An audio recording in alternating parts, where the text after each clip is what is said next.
Yes, sir. We are back. It's time. Thumbs up the team. Thumbs up the ting, y'all. Let's get to it. Let's go. It's about that time, and actually, it's not even about that time. It is that time. It just straight up is that time. What's up, all you guys in the chat? Appreciate you being here again. Stephanie Robinson, good to have you back. Congrats on getting your membership. Hey, man. Those memberships are going to come in handy for you guys real soon here because I spent most of today editing the new video, which is actually the interview I shot with the legendary, infamous lawyer Douglas Brooks. He has handled many class action lawsuits against companies like Herbalife, and he now is semi-retired and dedicates his time to helping people who are being attacked by MLM companies. And that is how I met him, and we were both speakers at this most recent MLM conference back in March, and I made sure that we filmed an interview with me and him prior to that conference because I know he has so much knowledge, and I really wanted to talk to him for a long time. So we met up, and we did that, and the whole interview, it's going to be like an hour and 15 minutes. I finished editing the first draft of it, going in and cutting all the stuff that's not going to be included. I'm eating Reese's Pieces as well, by the way. And yeah, all the members, and if you're a member on YouTube or you are a patron on Patreon, you will get first access to that. So think about that. Hope you guys are doing well. Thumbs up the ting. We're back reacting to Scott Johnson and Peter Mingles today. Do you like me? So, Come on, Marco. Fuck them. I'm excited. Check this out, though. This is what I'm not excited about. What you are looking at here is a chart that shows the air quality in Alberta, which is where I live. It says Alberta Air Quality Health Index. So this is from 1 to 10 in order of least risky air quality to highest risk air quality, 1 to 10. Now, you'll see almost unanimously across the board, it is at 10 plus. Edmonton, where I live right now, is at a 10 plus level. If I look outside my window, I can't see that far. It is completely gray. I would show you, but I don't want to dox specifically where I live. But I will show you a video here on the interwebs. This is from, let's see, where is this? This is from Bonnyville, which is a town not far outside of Edmonton. So that's what it looks like right now. This is an accurate representation of what it looks like. It is just completely smoky.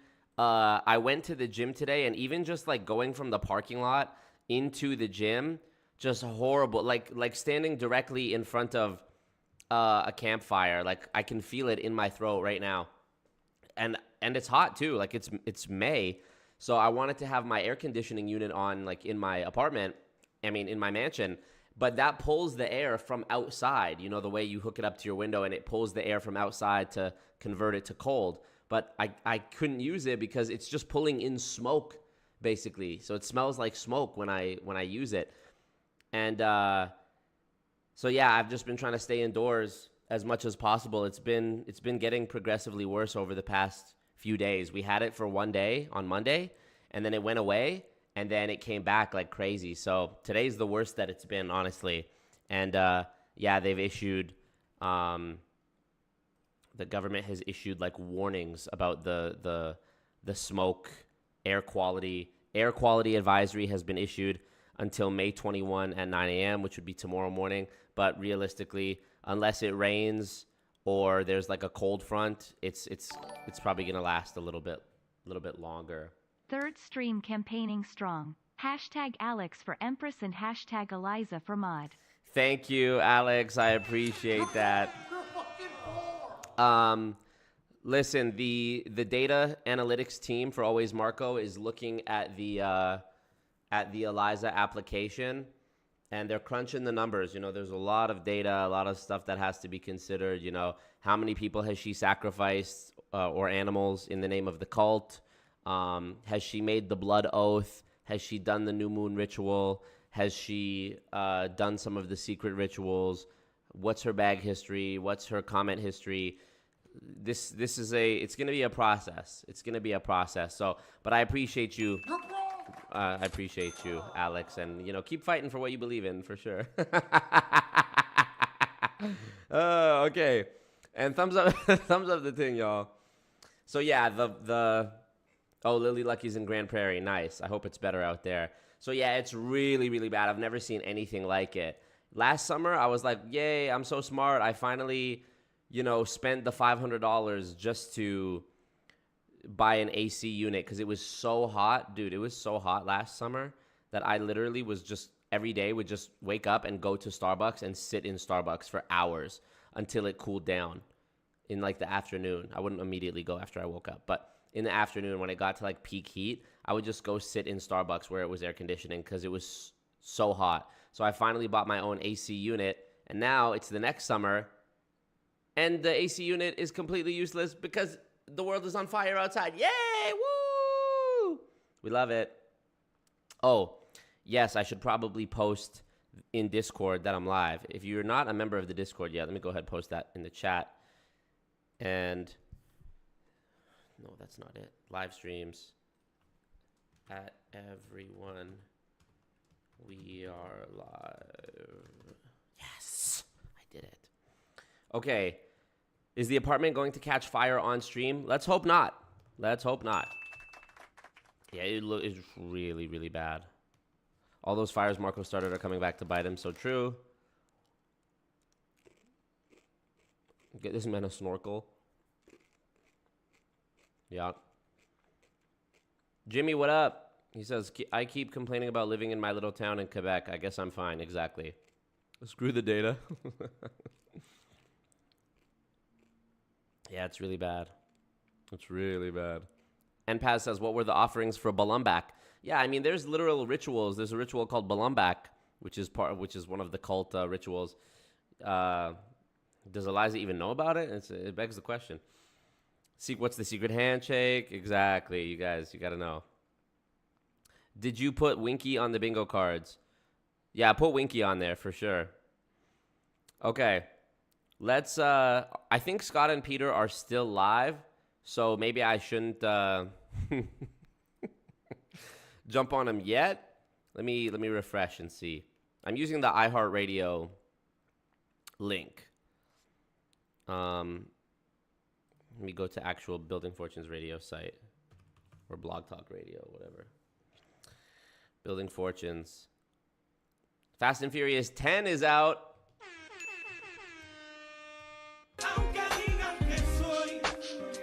So I got to go see that.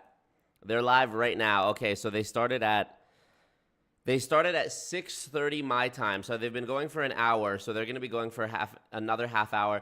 I was actually this close to doing the stream earlier so that I could start the stream and listen to them from the beginning, but I realized I don't actually want to do that because I want to be able to pause and make comments and talk shit, So don't spoil it. Jimmy says, there's a reason I'm the only one here without a star. I run this whole behind the scenes thing. Aw, guys, somebody gift Jimmy a star. Gift Jimmy a membership. Jimmy, make sure your membership gifting is turned on. Yeah, come on, y'all. Look at all this green in the chat. We love to see it. And 100 people watching, but only half of y'all have liked the video. So we got to figure that out. You know what I mean? But good news is I saw Guardians of the Galaxy 3. Finally, a good Marvel movie in 2-3 years, almost 2 years since Spider-Man. Finally, a good Marvel movie. What else is coming out? There's a bunch of stuff coming out. Fast and Furious 10. I got to go see that. Bro, this is my dilemma, right? Nickelback, that's going to be a bag. 50 Cent, that's going to be a bag. Kiss concert, that's going to be a bag. And then think of all these movies I got to go see. Fast 10. Spider-Man Into the Spider-Verse 2. I have a list actually written down. The Flash. Hold on. Where's my note? Indiana Jones 5, which I know is going to suck, but I'm going to go see it anyways. Oppenheimer. Mission Impossible 6. That one movie with, it's about Dracula, except it takes place on a boat. Hello. A lot of bags. So, the economy. The economy is Barbie movie. So yeah, Little Mermaid. If my nieces want to see it, I'll go see Little Mermaid. Otherwise, I don't care. I'm a better singer than fucking Little Mermaid. Part of that world. No warm-up even. That was with no warm-up. Okay. Stephanie says, I don't feel like I deserve my star. Responsibility. Thank you, NPAS, for gifting memberships. Stephanie says, I don't deserve my star. I got a dreaded 9 to 5 this week and don't have as much time to watch videos. Well, congrats on your JOB, Stephanie. I hope you can recover from that soon. I hope you get over that mindset, that employee mindset, you know. Prod by HVM, congrats. You're blessed. You got a membership. Who else did? Jake Suave made it up. Yeah, make sure, Jimmy, that yours is turned on. Tanya in the cult. We love to see it. NPAS gifting another membership. Why not just give 5 at once? He's trying to. He wants to spread it out. Take responsibility. He wants to spread it out. I see how it is. Paquita Ruby was gifted a membership. I know she'll actually appreciate that because she genuinely does watch the replays, even though she's in the UK. But she watches the replays. See, I know my cult. I know the data. What up, Paquita? Thank you, NPAS. Thank you. Cammy, congrats. Let me just pop in just for a second, just to see where Scott and Peter are at. Their episode is called Stop the Amway Tool Scam, Scott Johnson and Peter Mingle's Bury Anti-MLM Troll. I love it. Aloise Mack gifting again. Aloise Mack loves to gift it up. Let's see who got them. Okay, now it's just people who, like, for sure don't even subscribe to me. TJ, Isla, Abo, Hannah B, Drone 18, Raf. I mean, who are... Made it up. Brian Ortiz. Thank you, bro. He says, can't believe I look forward to Saturday nights just for Scott and Peter. Yeah, right? Are we getting old, y'all? Is this how I know that we're getting old? Because, like, instead, Saturday night used to be about going to the club. Not for me, but normal people. Now it's about this. Yes, thank you, Aloise Mack, gifting 5. NPAS gifting 5. Okay, who got him? God of Sins, Lucy, Shake, Heather, Alejandra. Who else? Damn. Insane. Jimmy definitely doesn't have his shit turned on.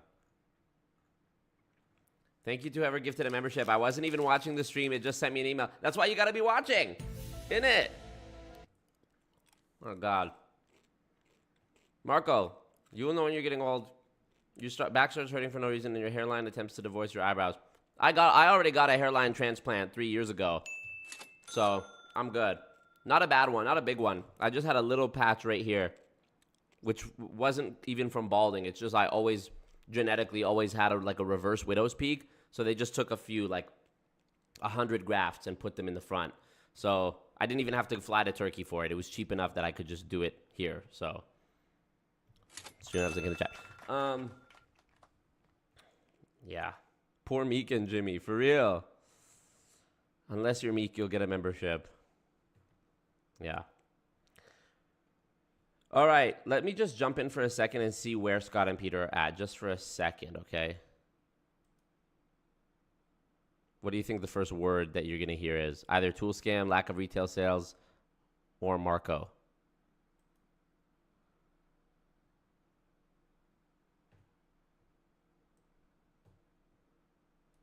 It's loading. There was none of it. And so all these things that are being harped on, that people are looking up to. Go see the Barbie movie. Thank you, Alex. I will. Are just way off base. And the fundamentals And if you read that 131-page decision, you'll see it's lack of retail sales and tool scams. That's it. I called it.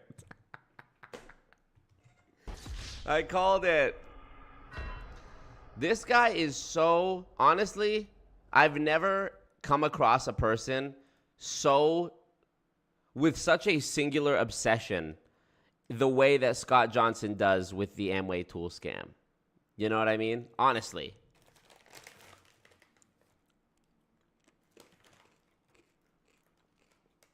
Okay. They are live right now, yes.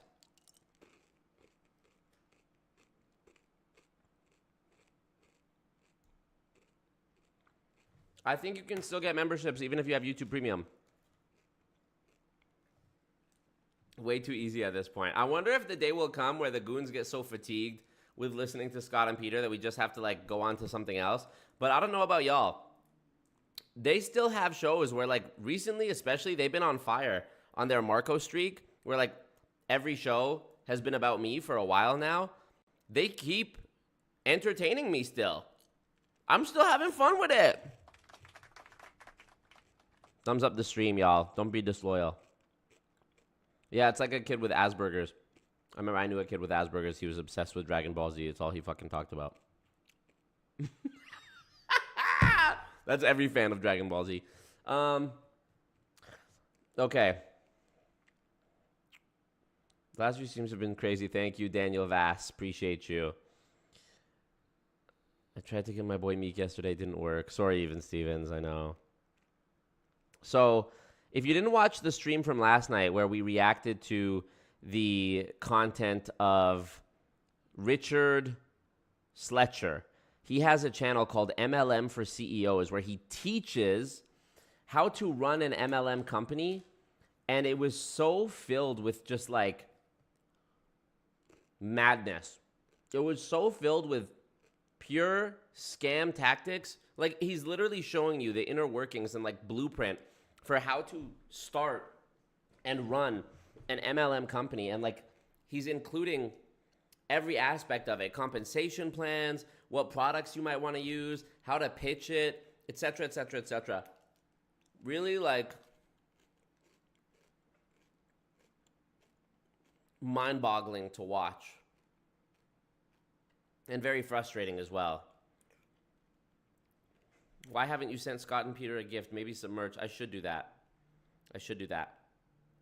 Yeah, talking about bootstrapping your MLM business and drawing pyramids all over the place. Thumbs up the stream, y'all. What's going on? Thumbs up the team. What's going on? Let's look at some of these episodes. By the way, if you don't have this yet, y'all need to do this. Y'all need to get on the bingo, the Building Fortunes Radio bingo made by Beyond. It's in the Discord. I also just posted the link to it in the chat. Every time you load it, it will randomly populate each of these squares to have a different like thing that Scott or Peter often say. And you can follow along and listen, play along while we listen to Building Fortunes Radio. This one is so funny to me. Scott says a few years ago, is Tool Scam on this one?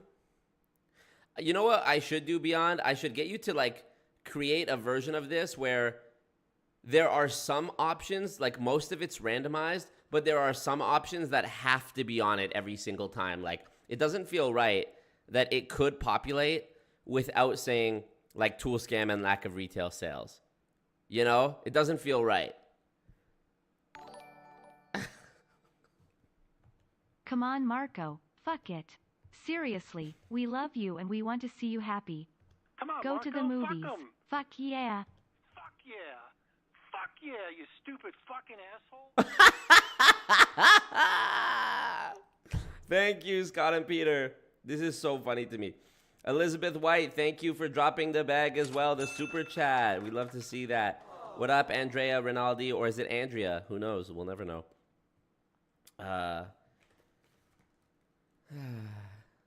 Losing Fortunes Radio parody. Losing Fortunes Radio is the parody. Okay, Jimmy enabled his membership gifting, finally. I like how you waited, Jimmy. You waited so I could get a few bags first, you know? NPAS is on a rampage tonight, bro. What's going on? Oh, Jimmy got one. Voldemorty got one. Carly Rasmussen got one. Can their couple name be Skeeter? Scott and Peter. Yeah, I think so. Ooh, Beyonce says I can make that change right now. Give me 5 minutes. Hell yeah. I love that. What are some of the options that should be like permanent fixtures on the bingo? I think tool scam and lack of retail sales has to be one. Let's see. Scott gets caught in an obvious lie. I mean, that one can stay random, but it's true. And Paz going off. Let me refresh it and see what we get. Goons, yeah, that's a good one. I need you to sing part of your world again, for research purposes.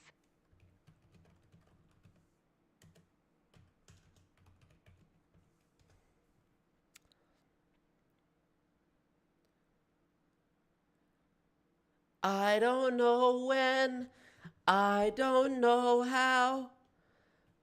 Ah, fuck, I don't really know the melody of it, do I? Let me pull up the beat. We're gonna get into some anti-MLM shit, but let me just...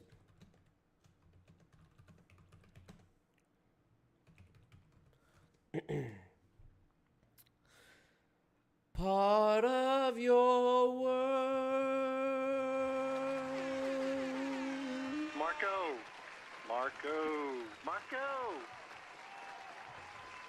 That's you know what's crazy about that is like I know that was good. You know I do a good you know Michael Jackson Earth song? I do a good Michael Jackson too. Hi, Jared. Hi, Jared. Thank you, legend. Dude, listen. Marco karaoke will be a dono goal. You know what? That Michael Jackson song, Earth Song, where he's like, what about trees? When he's like, what about squirrels? And when he's doing that shit, and he goes, ah. Dude, what the fuck? I actually can sing, which is crazy. Like, I just be discovering shit about myself when I do these streams, honestly, man. It's so crazy. Come on. Whoo. What up, Dave Vaughn? Congrats, Jimmy, on getting the membership gift. Attacked by the FTC. That's a good one, yeah. Let me go back into this bingo here. Good points, Peter. Oh, good points, Peter has to be on there. Scott goes on a rant about nothing, makes a throwaway point into a long rant. Yeah. Is great point. That's right, Peter. That's right, Scott. You have one for both of them. So funny. Scott embellishes a story is almost, it's like very similar to Scott gets caught in an obvious lie. And so maybe we should remove that and consolidate those into one. Also, these two are very similar. Scott spends a long time on a short story, and Scott goes on a long rant about nothing, makes a throwaway point into a long rant, are very similar as well. So maybe we should dead those. Peter's pitch goes supersonic. Nice. V. Elizabeth White has memberships enabled now. Okay. Can we wait until the bingo card has been changed to start Losing Fortunes Radio? Of course. They're still live anyways, so we gotta wait. Marco karaoke should be a dono goal. I got you. I got you. There's 140 people watching. If everybody was to click like on the stream, then maybe. Thumbs up the team. Then maybe we could do that. Did anyone else just get chills? Thank you, Rob Ross, for my singing. Let me see what y'all saying about my singing right here. The little anti-MLM mermaid, yeah. Do you think that was on key? 100% it was. Do you think it wasn't? Marco sings karaoke as a bingo spot, yeah.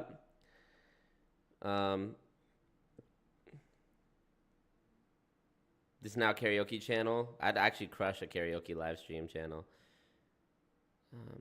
Amway tool scam. Peter recaps the entire show. Back to you, Scott. Back to you, Peter. Yeah, those are the staples. Those are the ones that have to be on it no matter what. Let me refresh it and see if you did. Okay, it's being worked on. It's being refreshed. My husband just walked in and saw me watching the stream. He said, always freaking Marco. No, babe, it's always stupid Marco. I love that. Dude, the craziest comments that I get from people, you know, you guys know I'm a big famous celebrity. But I honestly, when people come up to me in person, that's one thing. But when people tell me like, oh yeah, I watched your stream and then like I got my husband into it, or vice versa, or like people will say, you know, I watch it with my friend, or I watch it with my, you know, significant other, and it's like a part of our Saturday. That's the craziest shit to me, for real. That means the most, because it's like, damn, this is really a part of your world. It really is a part of your world, though. And that means a lot to me, man. Actually, shout out to Jared and Meredith. Meredith was originally a goon, and then her and Jared started dating, and Jared would like walk into the room while she was watching my stream, and then he became a goon, and now they have a baby. I need 20%. I need 20% of every dollar that baby makes in its whole life, right? Because without me, you see it.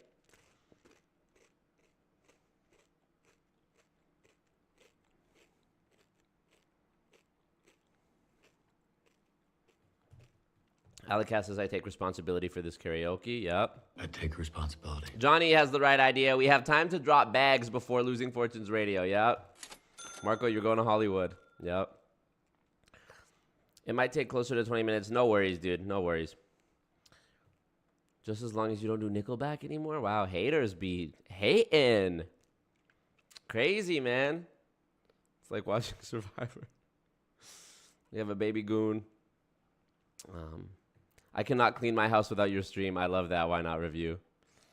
Meredith, appreciate you, Meredith, in the chat. See, with that blue wrench, that's the type of commitment I'm talking about. That gets you a blue wrench. People think they can just have it. Shut up, bitch. It's crazy, though.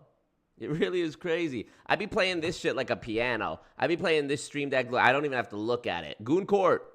What you were about to witness is real. You know? Shout out my boy Panda Bear on the voice. On the voiceover. You should sing Celine Dion's My Heart Will Go On. I have a different Celine Dion one. Memory.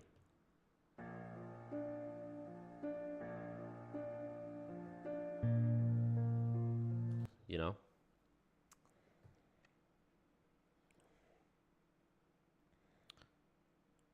Goon speed dating in Discord? Ooh. Well, it is one of the rules of the religion, of the cult, that goons aren't allowed to date other goons, because if goons date other goons, that sort of like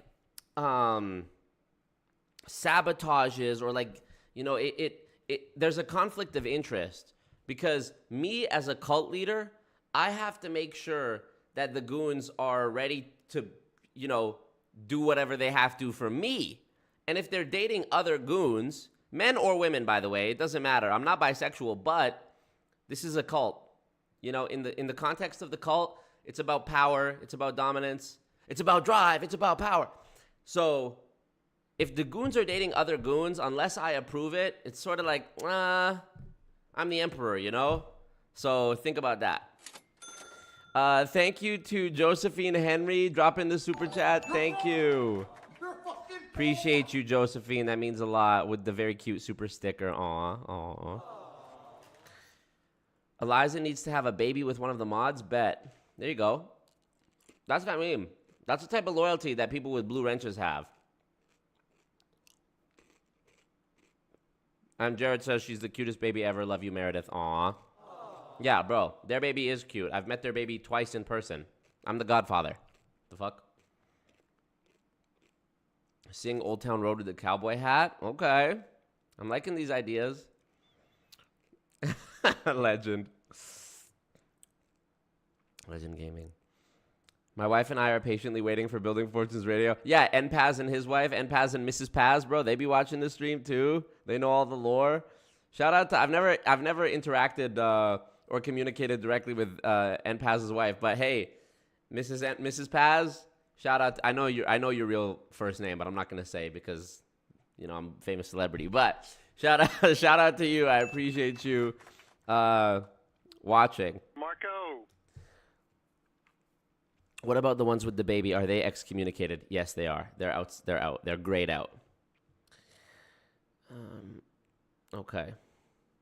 What up, Green Adian? Can I have big dog? You mean bad dog?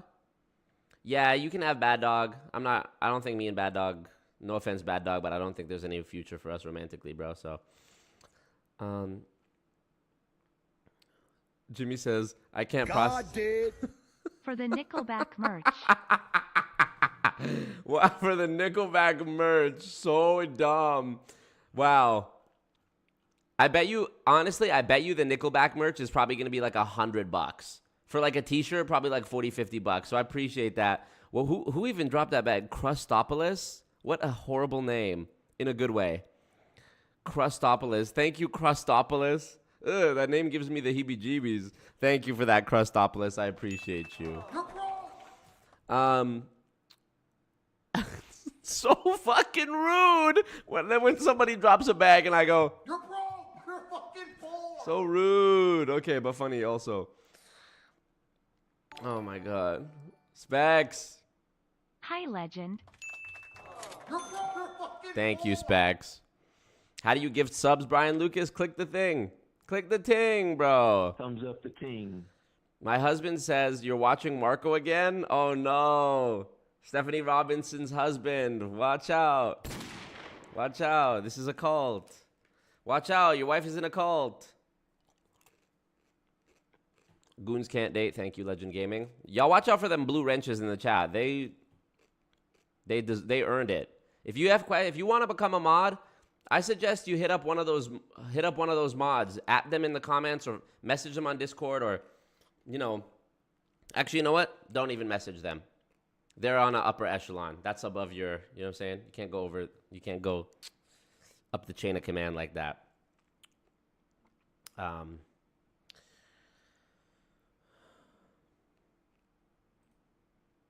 Yeah. Chocolate chip. I got you. Where is the chocolate? Chocolate chip. What up, Andrew? I wore my anti-pyramid t-shirt last week to school when I taught volume and surface area of a pyramid. I love that, Anna Marie. Thank you.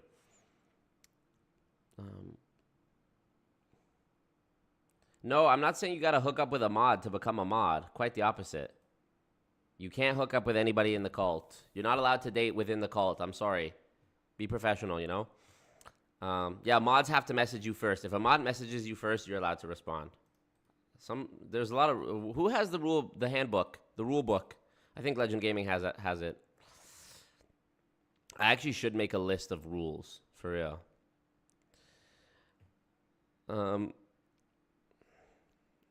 Eliza says, I think I'll start my own cult and take my downline with me. Good luck! That's a bluff. That's a threat. That's a bluff.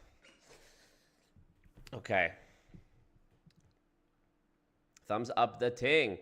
Colin, thank you. Crustopolis. So funny. Michael Key, thank you. Appreciate you, Michael. That means a lot, bro. Spec says, I'm old school. Gas, ass, or ... dick. Wow.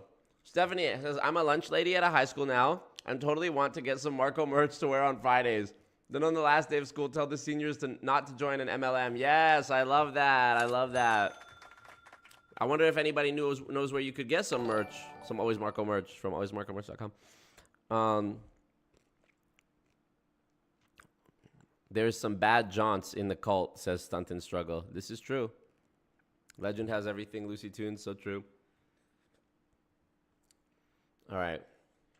The commandments. Yeah, sorry, BB. Not rules. Commandments. You still can't believe I like Nickelback? Well, look at this photograph. You know what's crazy? My nieces told me that I'm a bad singer when I did like some Frank Sinatra type singing when I was like, strangers in the night, which we all know it's good, but they said it wasn't good. So we're playing Roblox one time, and they're playing this shit in Roblox called Welcome to Bloxburg. So you know me, I put a different twang on it. I put my classic rock voice on. I was like, welcome to Bloxburg. And my oldest niece, who's the toughest critic in the world, she goes, that was actually good. Yes! So now every time I'm over there, this is like over a year ago, by the way. Every time I'm over there now, I'm like, welcome to Bloxburg. Because I don't want to risk changing up the lyrics if they don't like it. So I'm sticking with the formula that I know. You know what I mean? I'm sticking with the formula.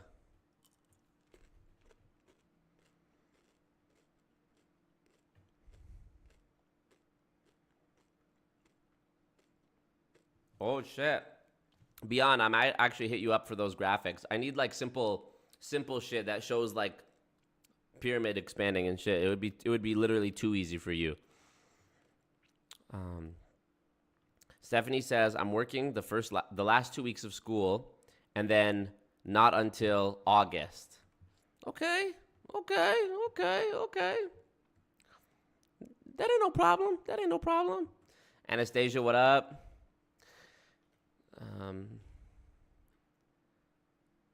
When he lives in Edmonton and is 6'7". So true. Oh my God, the creatine's still going crazy. All right.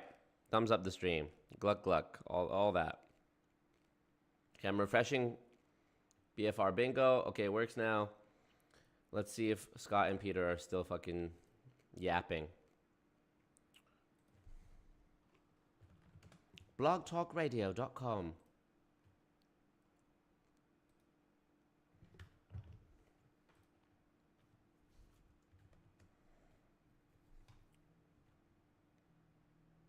Oh, it's over? They're not live anymore? Ooh, they're done. I feel like they finished a little bit early tonight, y'all. This episode is being processed and will be ready shortly. Ooh, I can't wait. I cannot wait for that. It's going to be excellent. All right. When he's been on Dean for the last 5 years. Exactly, and Paz, you already know. Marco has long legs, especially his middle one. Hey, man. You know, I'm 6'7", so that's a crazy thing. I'm 6'7" and I can sing like crazy? Hello. I'm 6'7" and rich and famous and I can sing? Hold up. What about dolphins? What's the actual lyrics? Earth song lyrics. Watch this. What about sunrise? What about rain? What about all the things? You see what I mean? That you said we were to gain. You know when Michael Jackson does that? When he does that, like, when he does that growl? What about all the things? When you go like that? This is my part right here, right? Ooh. This is my shit. What about flowering fields? Is there a time? What about all the dreams that you said was yours and mine? Come on. Jana, I don't get paid enough for this. I'm sweating already. Okay. Why does the high-pitched singing voice sound better than your normal one? What you are about to witness is real. The participants. What do you mean by that? That's so crazy, though, that you would say something like that, right? Because what do you even mean by that? All right.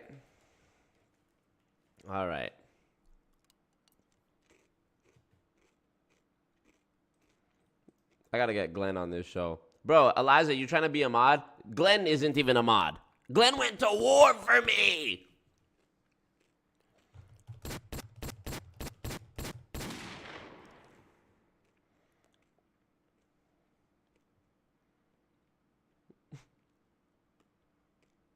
There's no way Scott Johnson is 6'5", bro. He did not look 6'5" in that picture, bro. Scott and Peter, exactly. They don't even have wrenches. It's a little pitchy, says Aaron. Wow, Aaron, about to get timed out. Crazy. In addition to his lies about his time in the Navy, yeah, dude, he was a janitor in the Navy. Write this down in Michael Jackson voice. Yeah.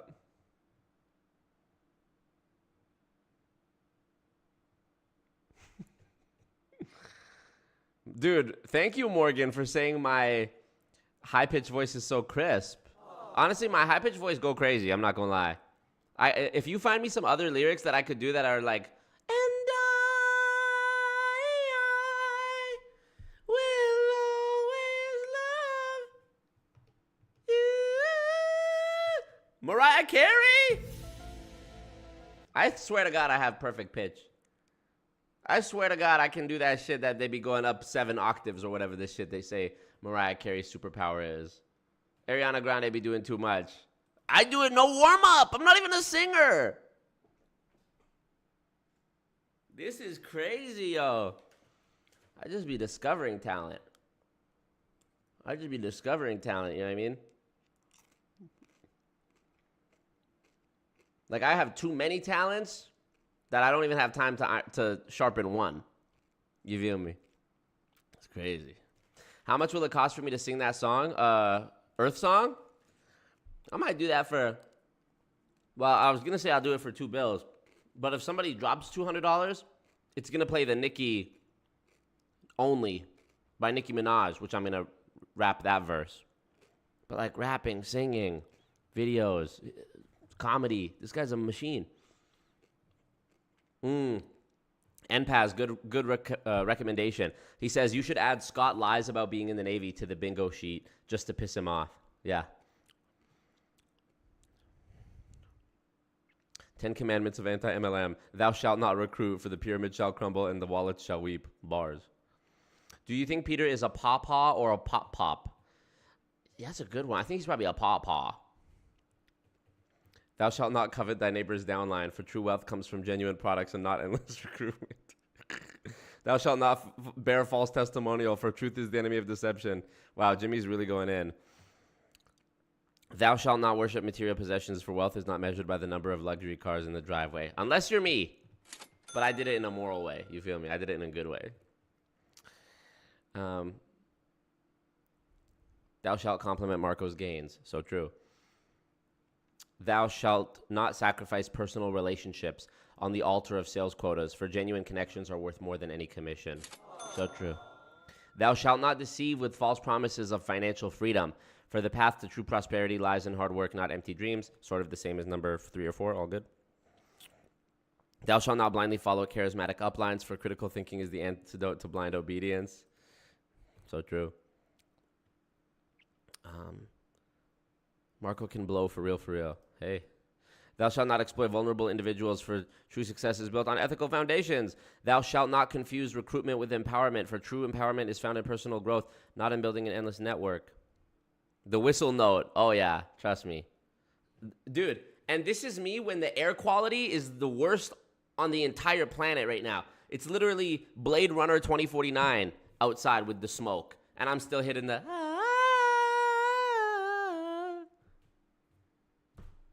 The hell? Thou shalt not forsake your sanity for the lure of quick riches. For true wealth is born out of integrity, compassion, and genuine effort. Have a wedgie.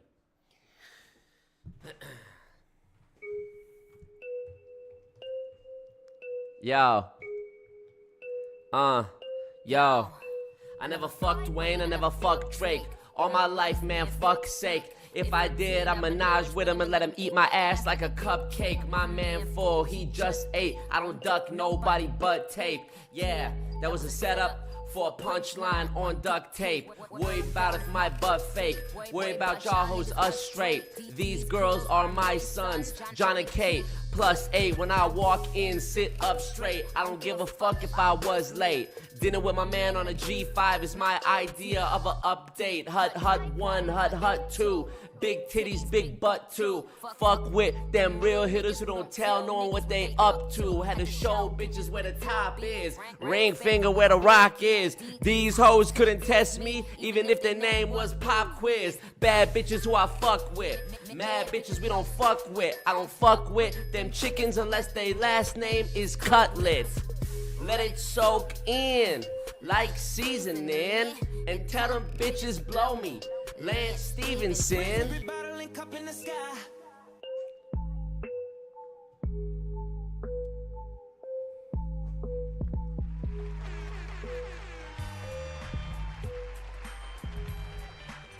I want to see that mouth of yours. I just want to apologize to everyone for getting Marco to sing. Just trying to do the Lord's work by making Eliza Mod and myself as Empress. And then I go straight into the I will always love you. Holy shit. Oh. When Nicolas Cage came out with that movie, The Unbearable Weight of Massive Talent, I was like, motherfucker stole my title. You know? Crazy though. Crazy though. Damn.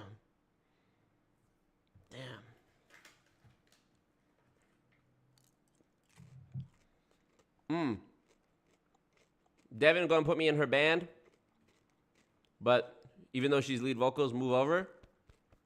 No disrespect. No disrespect, but let's be reasonable. Ah! Nightwing says, I say bars.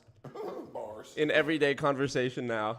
That's actually, you know what? I take back the shit I said before about people watching my streams with their significant other. My actual favorite shit is when you guys tell me that you start saying shit that you hear me say on the stream in your regular life. Y'all be saying fucking stupid shit. I don't give a fuck because I'm just on the internet. I'm in my apartment yelling by myself like a psychopath. But y'all be out there talking to real human beings. Yeah, bars.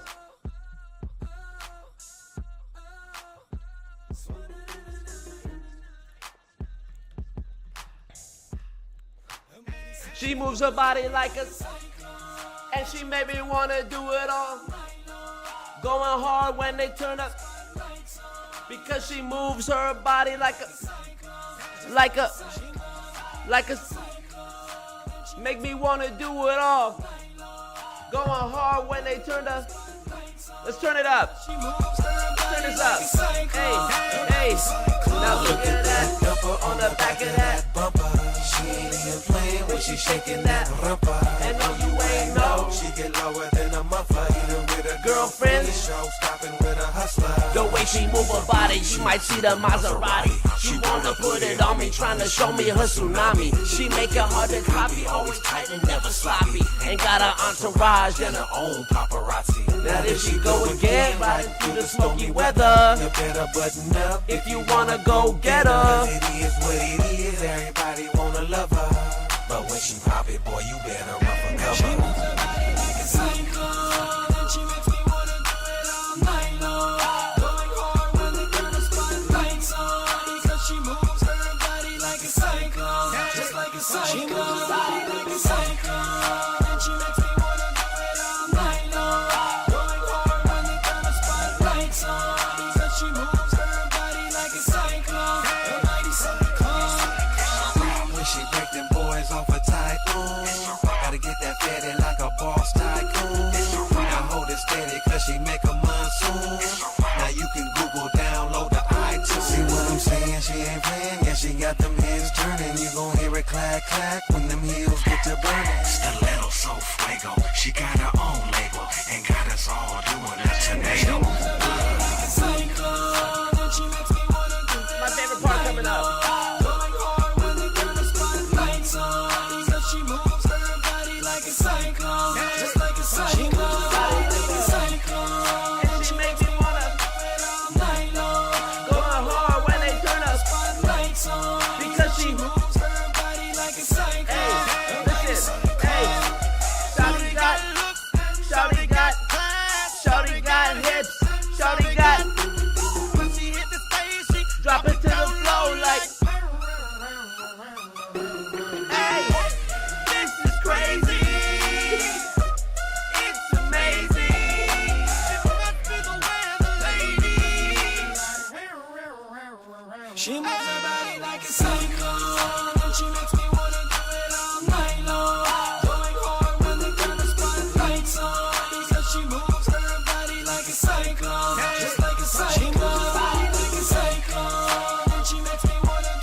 Just the way the cookie crumbles. That is just the way the cookie crumbles, y'all. I wish I was making it up. I wish I was making it up. You know? Fuck yeah. Fuck yeah, you stupid fucking asshole. Where's the base EQ? Wow. That was a lot. Legend Gaming. Everybody one time in the chat for Legend Gaming, bro. Legend Gaming with the big bag. See what I mean? When y'all be talking about, oh, make this person a mod, make this person a mod, I dropped $20. Legend Gaming sits back in his office. He goes, that's cute. That's what he be doing. Oh, wow. I still was reading the comments about my Nicki Minaj performance. I didn't even get to the Baby Bash performance. You know? Let me read this. Bars. Not a cupcake. I picked the perfect stream to catch live. Yes, you did, Stephanie. Spec singing along. Y'all better know. Bro, every person who's a mod knows the Nicki verse to only off the top of their head any day of the week. Even if you just woke them up with banging a wooden spoon on a pot at 5 a.m., scaring the shit out of them, and you played the beat, they would effortlessly, yo, I never fucked Wayne, immediately. So, you know. You want me to do the Drake verse? All right. I never fucked Nicki because she got a man, but when that's over, then I'm first in line. And the other day in her Maybach, I thought, goddamn, this is the perfect time. We had just come from that video. You know, LA traffic had a city slow. She was sitting down on that big butt, but I was still staring at the titties, though. Low key or maybe high key, I been peeped that you like me, you know? Who the fuck you really want to be with besides me, I mean? It doesn't take much of us to do the shit quietly, I mean? She say I'm obsessed with thick women, and I agree. That's right, I like my girls BBW. Type to want to suck you dry and then eat some lunch with you. So thick that everybody else in the room is so uncomfortable. Ass on Houston, Texas, but the face look just like Claire Huxtable. Oh! You the man in the city when the mayor fuck with you, the NBA players fuck with you, the badass bitches doing makeup and hair fuck with you. Oh! That's because I believe in something and I stand for it. And Nicki, if you ever want to fuck, just give me the heads up so I can plan for it. Pink print. Marco.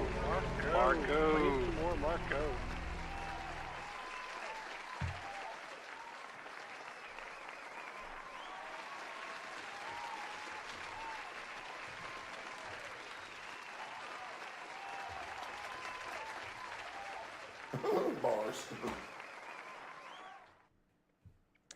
Goodness gracious.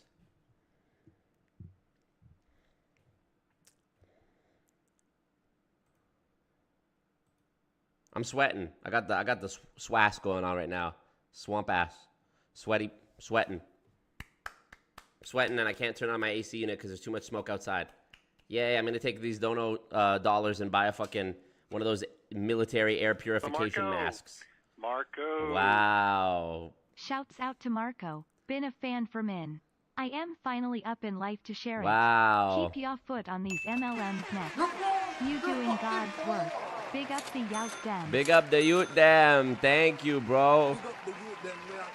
Thank you, Stunt and Struggle. You are a real fucking G. Really means a lot, bro. Appreciate that. Spec says, how much for a Nav song? Damn, y'all are hilarious. I would too. Give me a minute. Yeah, I'm chilling. Nav is good. I used to be a big Nav fan. Anastasia asks her dog, what is his why every day? Good. Peter and Scott are so pissed right now, for sure. Wow, a Nicki and a Cyclone in the same stream? This is insane. Rampa, rampa. I love when he, Baby Bash. When she's shaking that rampa. I love Baby Bash, bro. Legend Gaming is the GOAT. Can we get some fuck yeah ad-libs? Oh, we're going to watch Losing Fortunes. Okay, let's get into Losing Fortunes radio. It still says the audio is being processed. Let me refresh. Okay, it's good now. Okay, we're ready, right?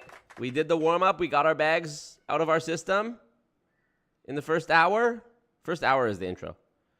Marco's entrance to the MLM conference speech. Be like, hilarious. We could be FR for real and keep this going. That's what I'm saying, bro. There's how many people watching? 144. If 144 people each dropped, I don't know, $90 or something, it'd be crazy. I mean, everybody's got like, who doesn't have $700 laying around? You know what I mean? Everybody does.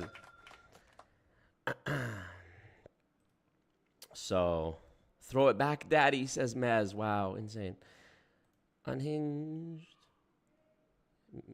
Beyond is just here for Peter. When your upline gets a new recruit, throws 20s. Get the money stuck in your hat again. Throw it up. That was hilarious when the money was like up here and I didn't even notice. Wow. You want to sign up to my Forex signals now? Breathtaking. Dude, music. I just have music in me. When it's rapping, singing, club shit, building bars radio. Bars. Totally. My favorite part in Cyclone is when it goes, "This is crazy. It's amazing." And like you can tell the auto-tune is like kind of out of key.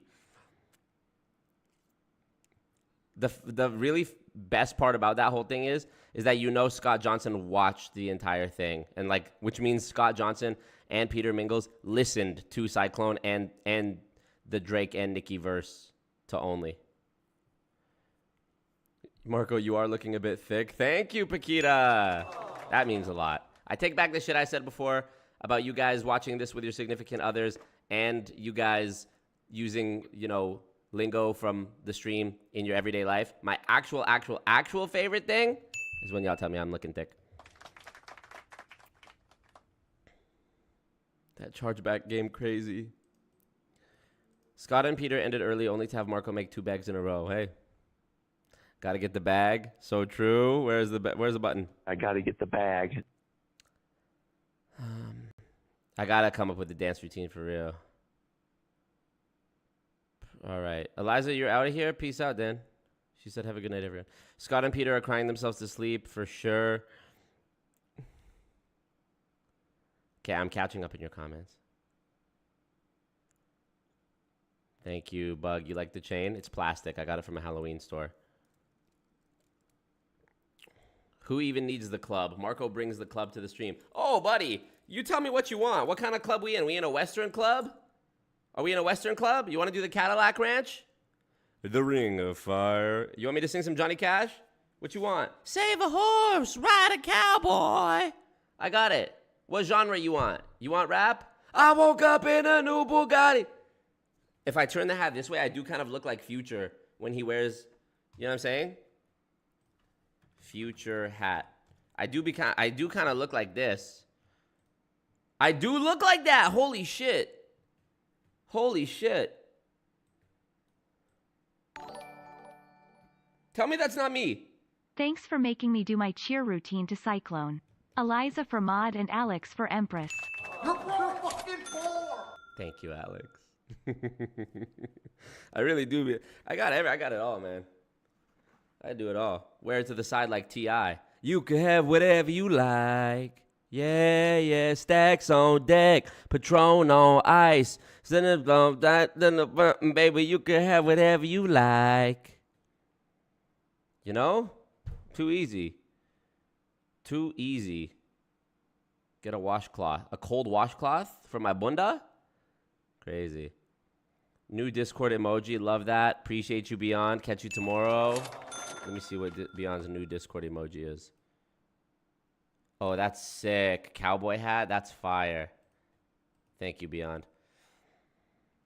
All right, we ready for Losing Fortunes Radio? I'll put the chapters on the replay. So if you're watching this on replay, well, you wouldn't even see me saying this, but yeah.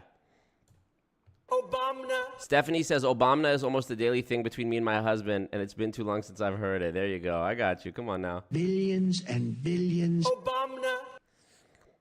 Wow. Spend that climate rebate. Yeah, what's the carbon tax? What's the Justin Trudeau carbon tax? How does that apply to this smoke that we got outside?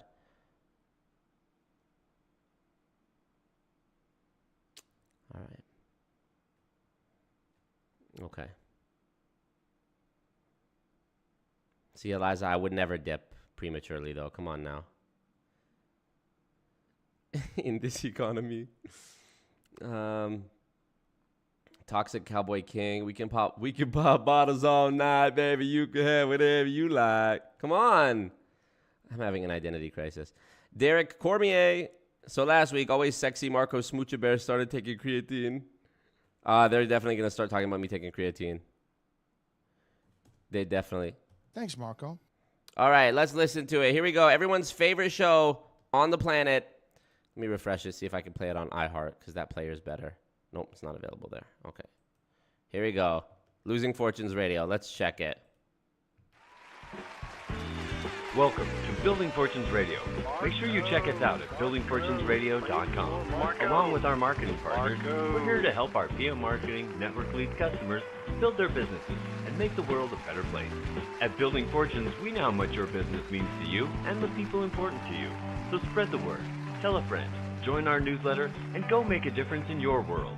Now on to our show with your host, Peter Mingles. Hello, everyone. Peter Mingles here. You're listening to us on Building Fortunes Radio. It's www.buildingfortunesradio.com. For all of those people that might be still unfamiliar with my voice, because we have so many new listeners all the time, they might not be familiar with who we are. My name is Peter Mingles. We started Building Fortunes Radio a long time ago. Matter of fact, it was towards the tail end of 2012, beginning part of 2013. Well, somewhere along the line, I built this because we wanted to make sure that we could talk about stuff regarding whatever we wanted to talk about. I have a lot of different guest hosts on Building Fortunes Radio, but one of the things I wanted to talk about... Where's Peter recaps the fucking show? Are you guys following along with your bingo? It's not on here. Damn. Specifically was the down by the F, go back to Building Fortunes Radio. I hired to give them that recruited me. We both exchanged cards. A guy named Jim called me up and says, hey, I got to talk to you about something. And he started to talk about stuff that sounded like Amway. And I said, Jim, I told him since August, if you will, of 2015, YouTuber. Here we go. I'm going to introduce Scott, of course. This is his show. We're going to talk about whatever we're going to talk about. This is going to be kind of a special show. We're going to call it Nail in the Coffin kind of a show. Bring it, pussy. Because we're watching literally us put the nail in the coffin for some has-been YouTuber, anti-MLM, fake guru, self-proclaimed like they all are, expert, Marco Muka Bear. So we're putting nails in the coffin, playfully doing so. Thank goodness we are. And we're even recruiting his followers to do the same. But that's another story. So Scott Johnson, thanks for being here on your own radio show. Hey, Peter, thanks for having me. I appreciate it. Yeah, and then just for, always stupid Narco and his goons, the difference between the Amway tools and what you do with helping people in direct sales and MLM is that they don't talk about that the tools are where they make most of their money. Obviously, where do they make it, Scott? Business. Obviously, you make money at it. That's the intent. There's no covering up going on your part. And like I said previously, there's a lot of non-MLM businesses that use leads also. And so if you want to be quote unquote logic in Narco's mind, then every company that uses leads from another company, or I guess you could even generate them within your company, is a scam, right? And that's how stupid Marco is. He's just incredibly stupid. And let me just talk about, because you touched on it, let me just talk about for the new listeners what the tool scam is and what tools are. In an Amway, it's the upper level distributors. They call them IBOs now, independent business owners. And they do own their own businesses, by the way. Even though they don't have ownership of Amway, they do own their own business from the standpoint of they determine how much effort to put in it. They determine what kind of effort. Do they want to focus on retail sales? Do they want to focus on building organizations? How wide, how deep, all those kinds of things are up to the independent business owner. And any business owner, even outside of MLM, has to follow all kinds of rules and laws. So just to say, oh, no, you have to have Amway's rules and they can kick you out. Well, guess what? If you're a business owner and you get crossways with the law, you can be shut down. So it's just kind of silly to argue over that point of business ownership. There's much, much bigger fish to fry. But the tools in Amway are things like tickets to meetings, medium, small, big meetings, books, phone apps, recordings, website access, voicemail. There's just all kinds of things that the upline sells to the downline with the purpose of training and motivating them, which I believe, in my opinion, they do a decent job of doing that. And I don't agree with everything they say, but I don't agree with anybody with everything they say. So to me, it's not that big of a deal if it's not perfect to my opinions. But I see the content is pretty good. Don't have a major problem with the content. The problem is the prices they charge and the resulting profit they make is hidden. They don't talk about that they make most of their money from the tools, even though they do. And I've got that well documented on my website showing that they do make the vast majority of their profit from the tools versus from Amway. And I'm talking about the upper level distributors, especially the emeralds and above, and even more so the people that own the tool scam businesses. They make tons and tons of money. The biggest example, and this isn't even a owner of one of the tool scam businesses that's on my website. His name is Brighart, Brighart, and he was I believe, double diamond in Amway. Made it up. He got out. He got kicked out, basically, and then he joined another MLM, and he was trying to make a point in an interview to a Salt Lake City newspaper.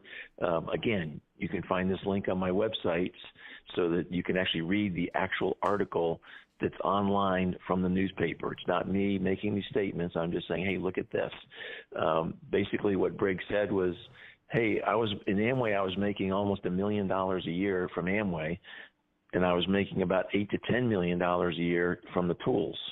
So that's an example. There's other examples that are, anywhere from 2 to 4 to 5, in those sort of ranges.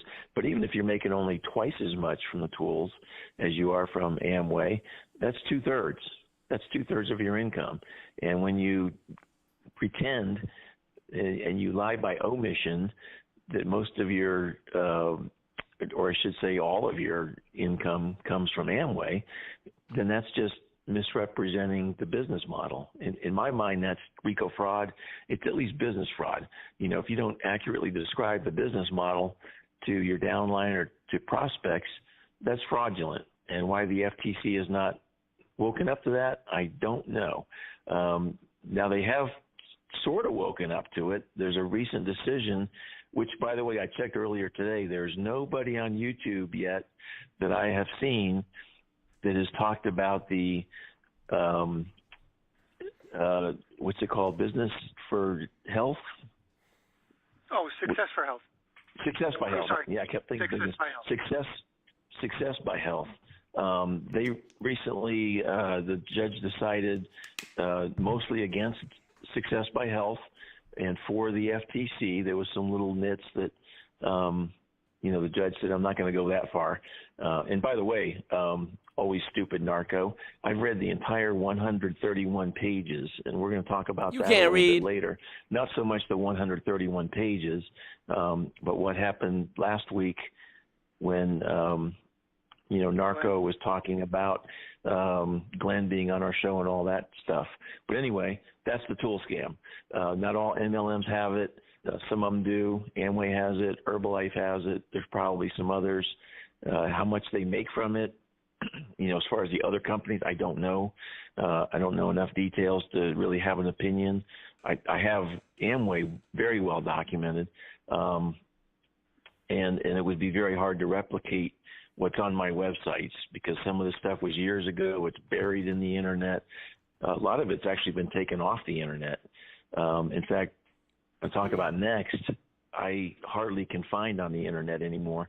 And the next big problem, not that there's only two, but the next big problem is lack of retail sales. Wow. And I'm going to go out on a limb here because, we've been asked over and over again, well, you need to name one. You need to name one. Well, I think I can name one, but I have to put some qualifiers in here because, MLMs are very well known for lying. And so you can't just automatically take what somebody says. but Narco has interviewed two guys from insurance companies recently, and they both told him that they personally sell somewhere upwards of, I think one of them was over $150,000 a month, and the other guy was like $400,000. And by the way, we're going to have one of them on this show next week. He had to cancel a couple of weeks ago when he was going to be on because he was taking a trip somewhere nice. I can't remember what he told me, but it was somewhere really nice, and his plane got delayed, and so he just couldn't make the call. But he's going to be on next week, and we're looking forward to that very much so. But these guys are talking about, and this is personal sales, right? This is not downline. This is personal sales on the order of $150,000 to maybe $300,000 or $400,000 profit per year from personal sales. And so if you look at the recent settlements that the FTC has had with Vima and Herbalife, generally it's around the 50% mark, right? As long as you make 50% of your money from customers or more, 50% or more from customers compared to what you make when you buy the company's products or services yourself for your own household, then the FTC considers that to be a legitimate MLM, and so do I. And so that's sort of the framework of what's a legitimate MLM.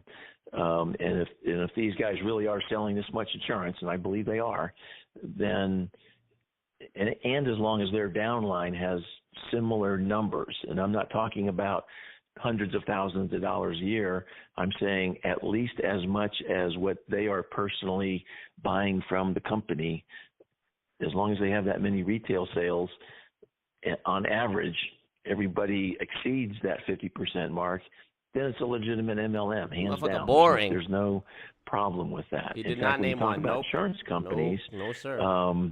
My opinion is if they are using insurance from major insurance companies, and I think the ones that Narco has talked to so far have, the big insurance companies, everyone knows the major brands of insurance, and they're selling policies that are exactly like other people sell, whether they work for that insurance company or they're independent insurance agents or, you name it, anyone else that sells that insurance. If that's the same insurance, in my opinion, they don't even have to show retail sales personally, because those retail sales are there from the other people that are selling the insurance. And so those other people are what show free market demand, and therefore, in my opinion, the MLM doesn't A lead need generation business for MLMs is a tool scam. Building Losers Radio doesn't have new listeners. Marco is very much alive and kicking your asses. Yes, thank you for that, Sheila. I mean, so confusing and so ridiculous that they don't understand that what Peter does is a tool scam. I really just don't even get how they don't get it. Do you know what I mean? But y'all get it, and that's what matters. So appreciate you. Thank you so much, Sheila. You're a G. Thank you. Kilakina, thank you for joining the cult. Yes, for 1 month, she's been an executive team leader. You're going to start to see a lot of people ranking up here in the coming few weeks, because now people have had memberships for a while. People keep renewing them. And you're going to see those blue stars in the chat start to turn into gold stars. And as time goes on, you're going to see yellow and orange and red stars. It's going to be amazing. So, yeah. The Amway rallies were more fun than this. Y'all sleeping? Y'all falling asleep to Scott? Yeah. Lisa, Sheila, Kilakina, all y'all falling asleep. Love it. For some reason, the show, this episode, hasn't... yeah, this is the show that ruins you, right? It hasn't shown up on iHeartRadio yet, so I can't... Oh, no, it is. It is. Okay, sick. Perfect. So the show took a few minutes to show up on iHeart, but I'm going to play it on iHeart because iHeart, when I play it on there, I can put it on 1.25 speed, and I think, I'll save as much time as I can get with these motherfuckers. So we're at 1623. So 1623 is where I'll jump to, and I'll put it on 1.25. Heidi Elsa, the day he can name a good MLM is the day hell freezes over. Exactly. Yeah. Okay, I'm going to speed it up here. Here we go. A year chance of having retail buy. And so on free market demand, and therefore, in my opinion, the MLM doesn't need to do that unless the MLM is the majority of what's being sold, right? As long as they're sort of less than half of the insurance company's overall volume. Dave Vaughn, great question. Does Peter have metrics on his conversion ratio of leads to sales? Guaranteed, the answer is nope. And they really don't have to have retail sales. Again, in my opinion, I think it's good. I think there's a lot of profit there. But there you go. There's your definition for all you goons and narco. And in fact, I think I said this a couple of years ago, Peter, on this show, was that narco picked on the wrong MLMs when he started his anti-MLM movement, because the insurance companies are really the ones that, in my opinion, even back then, had the best chance of having retail sales, because you have to go get a license, and, the whole sort of approach to insurance is to sell it. And it would be very difficult to find other people that want to sell insurance, because it's not a, real attractive type market for most people to want to do. And so you really have to look for customers, because people are much more likely to buy insurance than they are to want to be an insurance agent. And so I always thought that had the best prospect of being a legitimate MLM from the retail sales point of view. It may have other problems. We know that there's an insurance company up in Canada right now. Yeah, so they don't have to have retail sales now? Scott Johnson is just lost. Right now that's being looked at by the Canadian Insurance Oversight, whatever that organization is, and what they're being accused of is selling inappropriate insurance. And mind you, they're talking about World Financial Group. Usually what you'll see is guidance as... Peace out, Stephanie. Glad you were here. Appreciate you.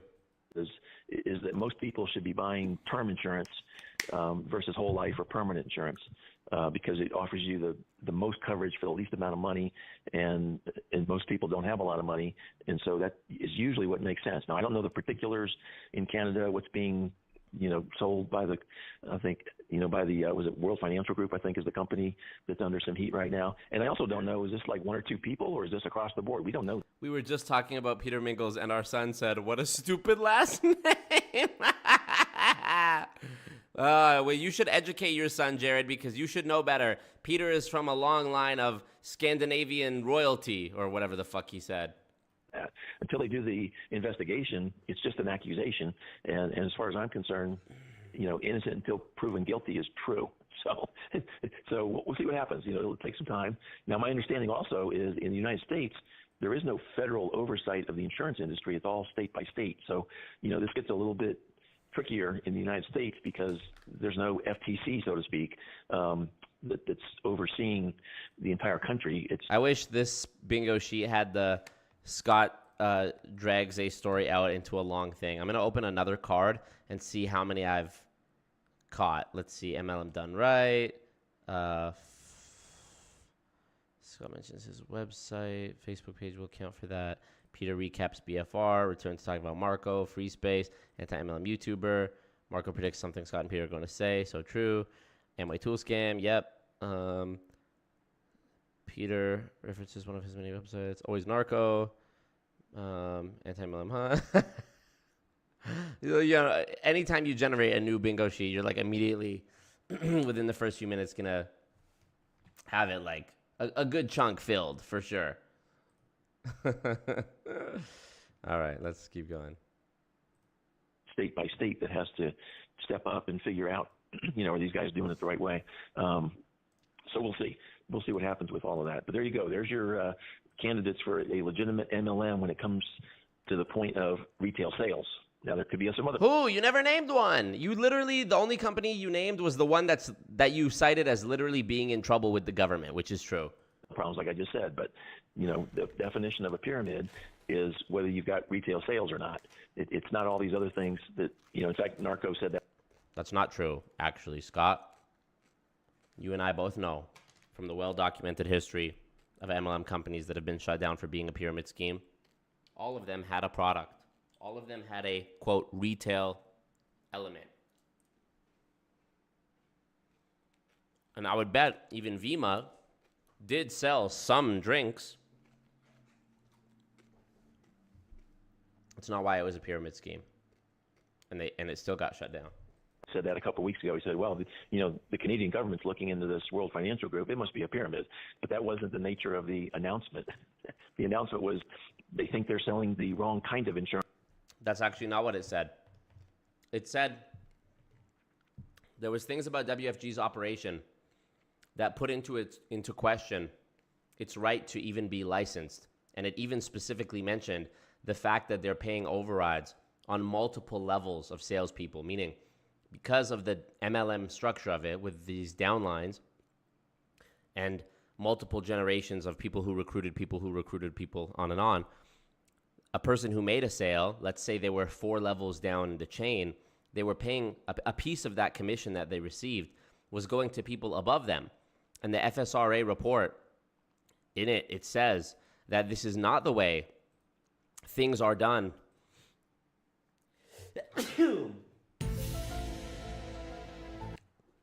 The smoke is so bad here. It's not the way things are done in other non-MLM insurance companies. And WFG, they're paying overrides on 10 different levels, which means there could be 9 other people, aside from the person who actually made the insurance sale, getting a piece of the commission. That is a pyramid scheme. That does suggest that they didn't use the words pyramid scheme, but that is what we're talking about. Make no mistake. To a lot of people. We'll see what happens, when the facts come out. But anyway, that's the second big problem is lack of retail. We did a radio show with, Scott, we did a radio show with one of your guests. I forget who it was. Let me see what y'all saying. Where's Glenn? He's not on this one. He knows he's lying. Liars add more detail to the story. Yeah. You're not proven guilty. You're proven not guilty. All good. Yeah. Jimmy says, as a guy who got sued into oblivion by the financial authorities here, has a VIP direct access line, lol, I assure you WFG is in absolute trouble. I agree. And as a matter of fact, I don't know if I should be saying this, but I won't reveal too much information, but I got a phone call yesterday morning from the FSRA, the financial regulator in Ontario that is currently pursuing the enforcement against World Financial Group. I got a phone call from them yesterday morning, and I'm not going to say any more than that, but... I think her name was Jody, but she was the gal who was also like the Uber driver, the Airbnb, and she had quit one of those financial education companies, and because precisely they were selling the wrong product, and that was hurting people. So we know that that's a real issue and a real concern, and certainly worth criticism for sure. And I think her name was Jody. I don't remember who it was. Yeah, I don't think it was Jody, but I can't remember what her name was. But yeah, she was upset that she was being taught to sell one particular type of insurance across the board. Was she not the good girl? Not the good girl? I think it was not the good girl was someone else. Okay. Yeah, don't confuse scheme with scam. Yeah, no kidding. Bug, by the way, in case you any of y'all are not sure what the origin of the beef is with me and Scott and Peter, there is a stream on my channel called The Origin of the Beef, and I uploaded it when I was in DC, so that at least some content came out. And in it, here, it's this one. Marco versus Scott Johnson and Peter Mingles, the beginning. This was streamed, as you can see, streamed 2 years ago, but I edited this down using YouTube's editor tools, and I uploaded it. As you can see, I'm in the other room. I was looking more skinny. That was 2 years ago. And this is the stream where I give you the origin story of the beef. Yeah.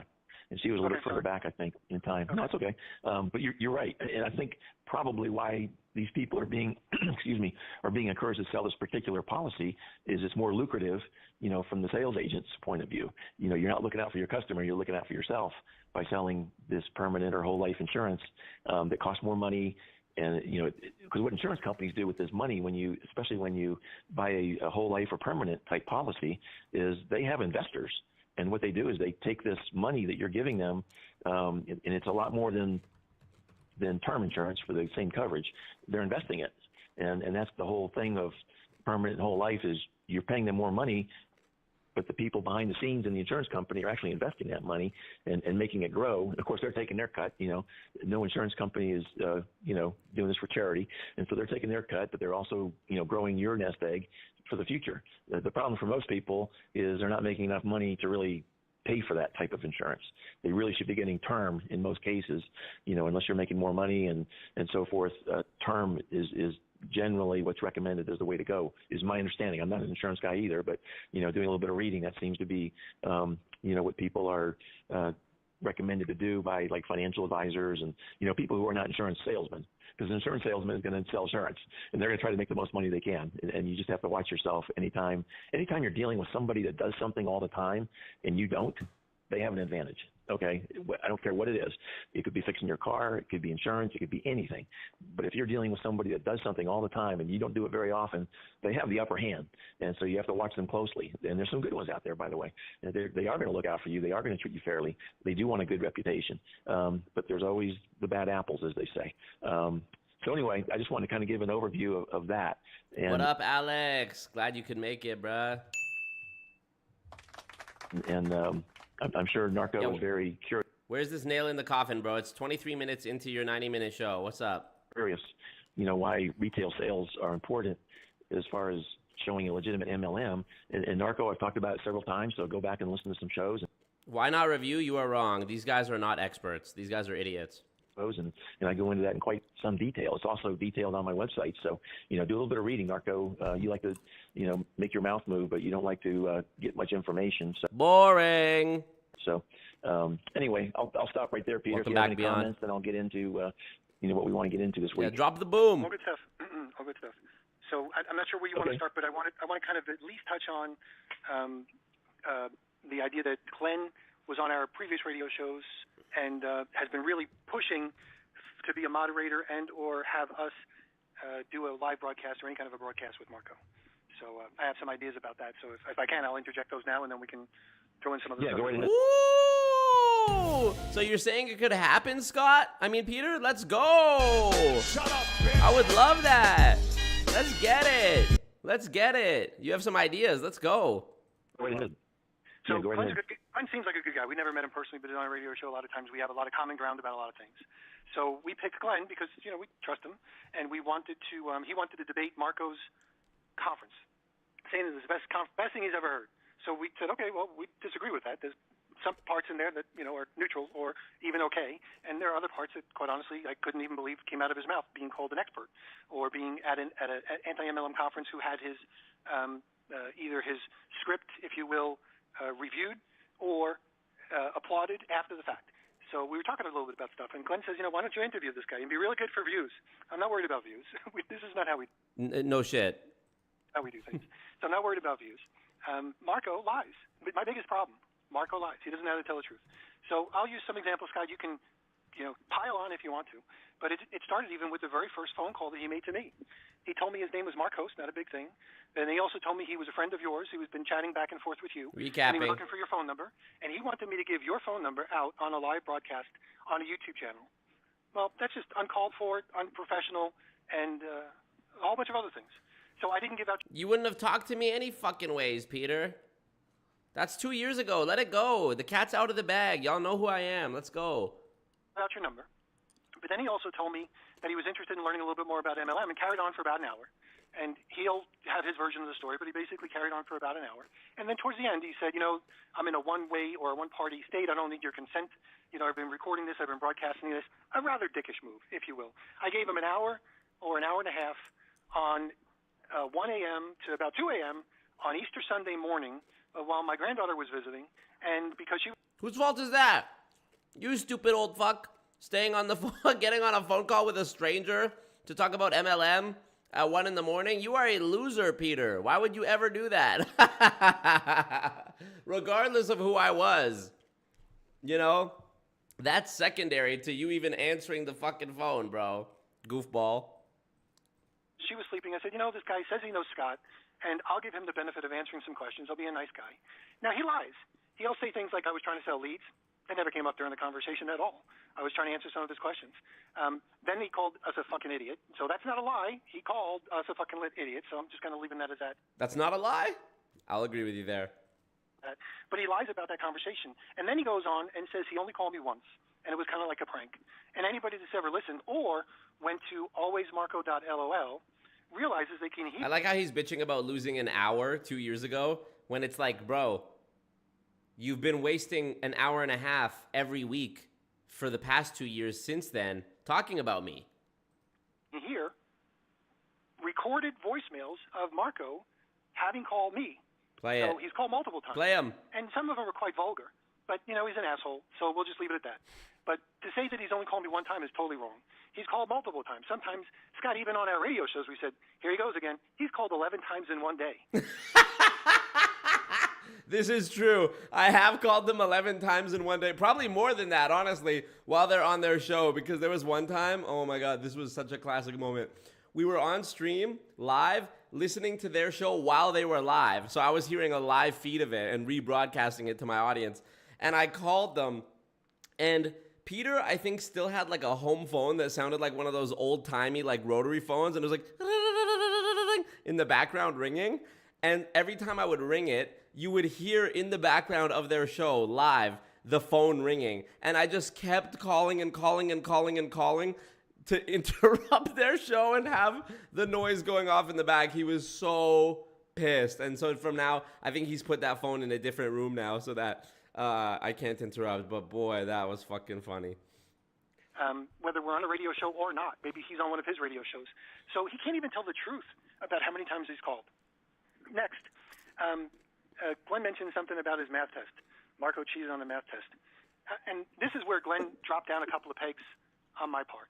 Because he said, everybody cheats on math. Like, I cheated on a math test. That's what he said. Like Glenn said, Glenn cheated on a math test. Let me share with you. I was a biology and chemistry major. I was on the dean's list and honor roll when I was in either high school or college. And I never cheated on a test. I never cheated on a test. You know why? Because the price of getting caught, in addition to the ethics, was just too big. So when he said stuff like, well, everybody cheats on math tests, I'm like, no, they don't. I like when scammers try to talk about ethics, you know? Call him again? Dude, I'll call Peter Mingles right now. You think I won't? I'll call him right now. I got it, bro. All right, let me see.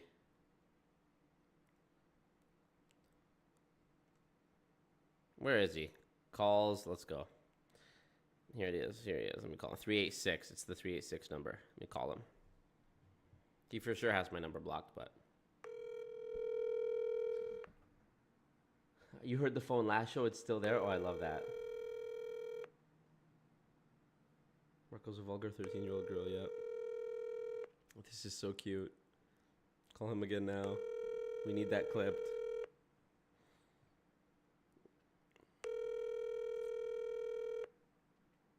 I'll leave a voicemail.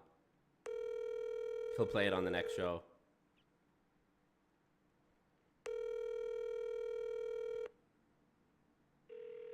Here we go.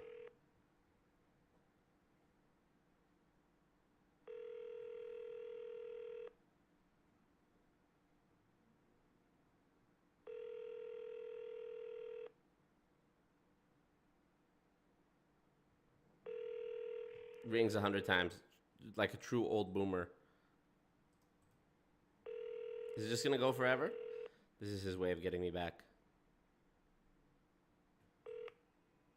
Hello, this is Peter, and thank you for calling. Chances are, if you're receiving this message, I'm here, just on the other line. So since you called, you probably want to leave me a message. Leave me a quick and a detailed message. Repeat your phone number a few times, and I'll call you back.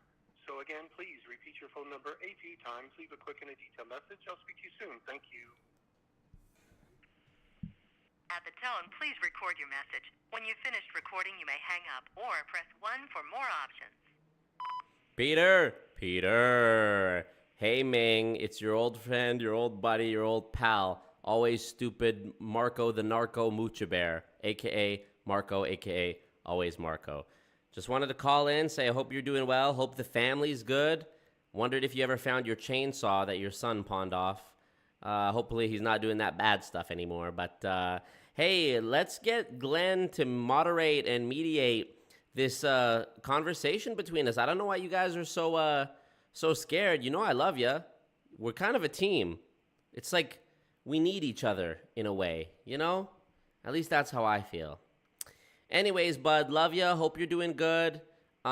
Keep selling those leads and keep recapping the show. Actually, you should stop doing that because my audience already knows the story, the origin story of BFR. So you don't need to do it.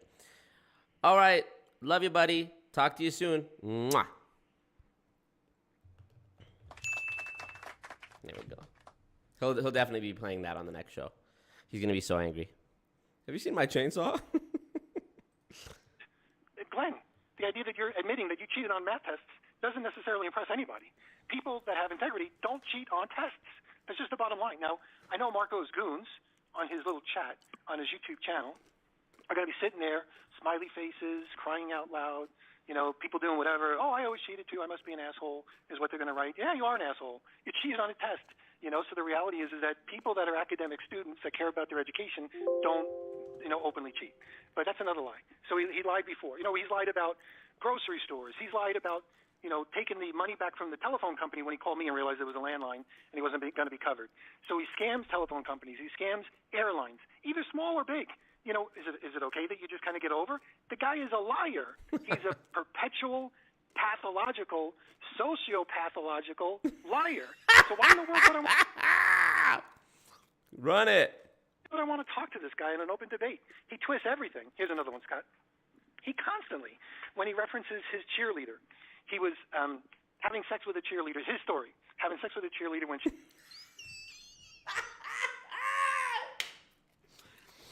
Dude, I love how every time they try to, like, say something bad about me, they end up making me sound like more of a G. Yeah, Marco, he's a sociopath, so he's having sex with this hot cheerleader, right? He's having sex with this cheerleader, and first he cheats on his math test because he doesn't have integrity. When he was in high school, he cheated on a math test. Then he's out here having sex with cheerleaders. Oh my goodness! Let's go. Let's continue. When she found out, she said to him, "Is that all there is?" He said, "You know." Wait. When she found out what? Hold on. Play it. It's everything. Here's another one, Scott. He constantly, when he references his cheerleader, he was having sex with a cheerleader. His story, having sex with a cheerleader. When she found out, she said to him, "Is that all there is?" He said, "You know." When she found out what? You know, because it was just a sexual relationship, she dropped him. He says that that's the story that we tell. No, we don't, Marco. We tell the story when she said, "Is that all there is?" They're looking at your little mini-inch winky.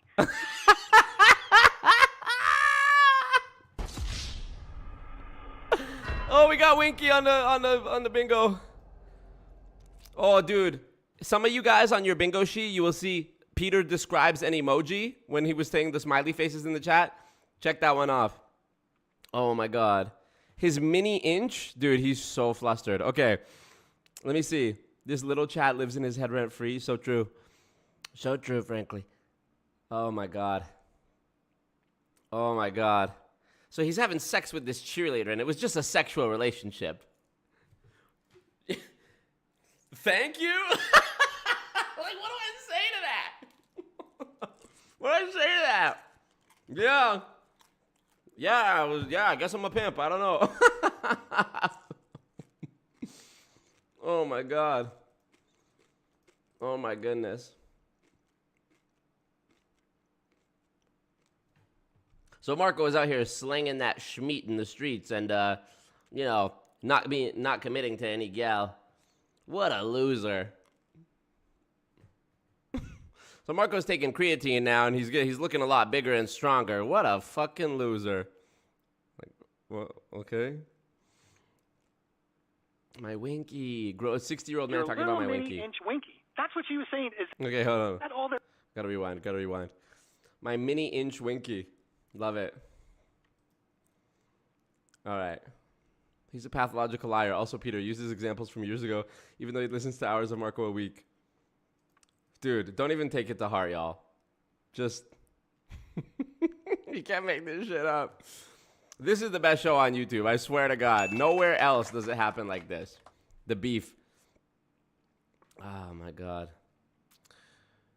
Oh, my goodness.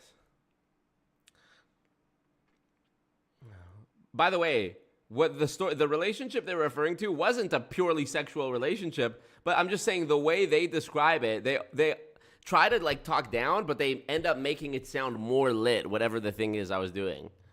Well, there is. And that's always the story that we tell about your cheerleader, and you think we promote you like a rock star. Like, you either, like, are stone stupid, or, I'm just going to say it, Scott, I think he's a little bit retarded. Like it is. He says... I got to go back. Yo, you know what? I gotta... Listen. He loves to say that word, retarded, and you know what? I'm going to go ahead and take an imperial executive decision here. I'm going to let Peter slide for saying the word retard. I'm going to let him slide because you know what? I have noticed there is a cultural reset going on, and the word, retarded, is kind of making a comeback. It's kind of making a comeback. So I'm sort of going to let him slide. I'm going to let him slide because,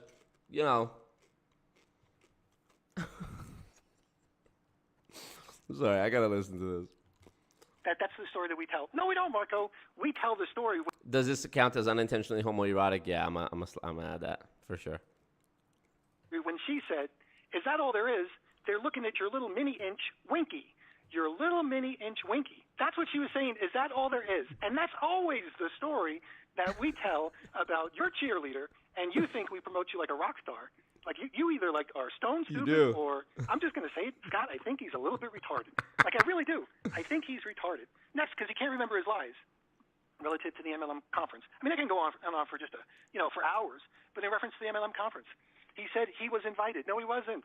He invited himself. He can't even tell the truth. Yeah, Peter. I paid thousands to go on a plane, book a hotel, buy new suits, prepare my speech, hire a videographer to do the interview with Doug Brooks. I did all that just to show up and hopefully they would let me into the conference, right? Because I wasn't invited. I just showed up and they let me have 20 minutes.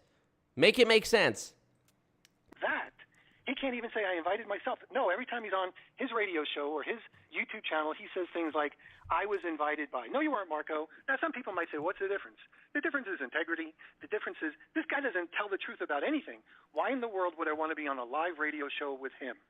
Next, let's see. There's a couple of other ones, Scott, here. Oh, this is insane. He says we have never addressed his MLM conference speech. You never finished. You never finished talking about it. Scott, the week after his MLM conference speech, you went to the Trump rally. And I said, Scott, should we do a replay or should I do something and kind of give my feedback, like a comparison about Marco, and then wrap it up with his conference and address some of the issues in his conference? And the answer is you said, well, go for it, Peter. And I spent an hour and a half. Devin, somebody grab that timestamp at 2040 where his mini-inch winky. For an hour and a half. Piece by piece by piece, besides a personal comparison, showing that he's a loser. The one bedroom, and he's going to say, well, what do I need more than one bedroom for? I don't have a family. I don't have a girlfriend. I don't have a whatever. I know you're a loser. You're a loser. You have a dog. You have a cat. You have any pets. You have nothing. You don't even need a one-bedroom apartment. 27-year-old single guy is a loser because he doesn't even have a cat or a dog. I love it. Apartment. You can deal like in a fucking closet, Marco. So you should just rent a room. So the reality is he can't even tell the truth that we haven't already reviewed his. I spent myself over an hour, and you know what he said? He went through all of the things that I said, and he says, I'm not even going to comment on those things. He doesn't even probably remember that. But the reality is, Scott, we have talked about his conference. And we could talk about the lies and the more lies and the more lies and the more lies every step along the way. So why in the world would I ever want to put myself in the room with a liar? Marco lies. And the funny thing is, when he was on his debate with, Well, we wouldn't be in the same room, Peter. I don't know if you've heard of this thing, the internet, but we could do it remotely. Dominic Izzo, or whatever his name was, one of the guys he debated, he was like saying to Dominic, lying is bad. Lying is bad. This guy is a... Oh, yeah, the Joker-style solo show was the recap of the conference. Yeah, make it make sense. He's a fucking sociopath. Either that or he's bipolar. Either that or he's fucking retarded because he can't remember his own lies. So back to you, Scott. In addition to the show you did, we spent 2 additional shows when I came back from the Trump rally. Right, Aaron. Yeah, Peter's losing track of his lies now. He said, why would I want to be in a room with that guy? And then, as Aaron says, but he said he wanted to be in a private room with you. That's true. He said he would only talk to me if it was in a private room a few episodes ago. Uh-oh, Peter. Come on, Ming. You're losing your marbles, big guy. Which was great, by the way. And we started through my long list. I have a long list. We didn't finish it. We probably have another week to finish it. But next Monday evening, we're going to start that with Glenn. I thought we were going to do that this past Monday, but then Glenn said, no, I've got 6 things I want to talk about. And I thought that, Marco did a fantastic job, and here's my 6 things. And I want to cover that next too, by the way. The softball 6. Yeah, the softball 6, we call it, yes. So Marco likes puppies. Yeah, it's like Marco likes puppies. Can you argue with that? No. Okay. Marco likes, whatever. Okay, no. Marco likes what? By the way, look at this video that was uploaded. AlwaysMarco triggers Peter Mingle's anti-MLM Amway. Look. Like there's one company that's a good product and... This, you know what channel this is on? This is on the channel called MLM is Fraud. Anyways, I'm not going to say, but y'all should just go check this out. No, we can't argue with that either. Marco jerks off a lot. Exactly. Can argue with that? No. Wait, what do I jerk off to? Go back. Yes. So... Marco likes puppies. Yeah, it's like Marco likes puppies. Can you argue with that? No. Okay. Marco likes what? Okay. Marco likes, whatever. Okay. No, we can't argue with that either. Marco jerks off a lot. Can you argue with that? No. Nope, we can't argue with that. I mean, you're picking the softball 6. So go ahead. Yep. I can't hear what you're saying. Exactly. And, before we were rudely interrupted by Glenn last week, and I say that in jest because Glenn was having problems. Right? We like Glenn. Yeah, I said in jest. What do you mean interrupted? He was your guest. Dude, I could pick up Peter by the neck with my left hand and Scott by the neck with my right hand and just shake them until they beg for forgiveness. And just because he was having difficulties connecting in, and it wasn't us, doing anything or whatever. And I've talked to him multiple times on the telephone, and I think he just doesn't have a very good. Don't do it, Beyond. Don't do it. Internet connection or equipment or whatever, because we've never, I don't believe, ever had any issues with when we send people the link. Hello, Glenn is the best DLC. That's so funny. Glenn is Building Fortunes Radio campaign DLC. That's hilarious. To call in from other countries, it's always gone smoothly, except with Glenn. But I get the same thing on like. I think the first time he was having problems with his own laptop, like a laptop was, batteries went dead, blah blah blah, all that sort of stuff as well. He had to restart something. So some of it was technical challenges on his part.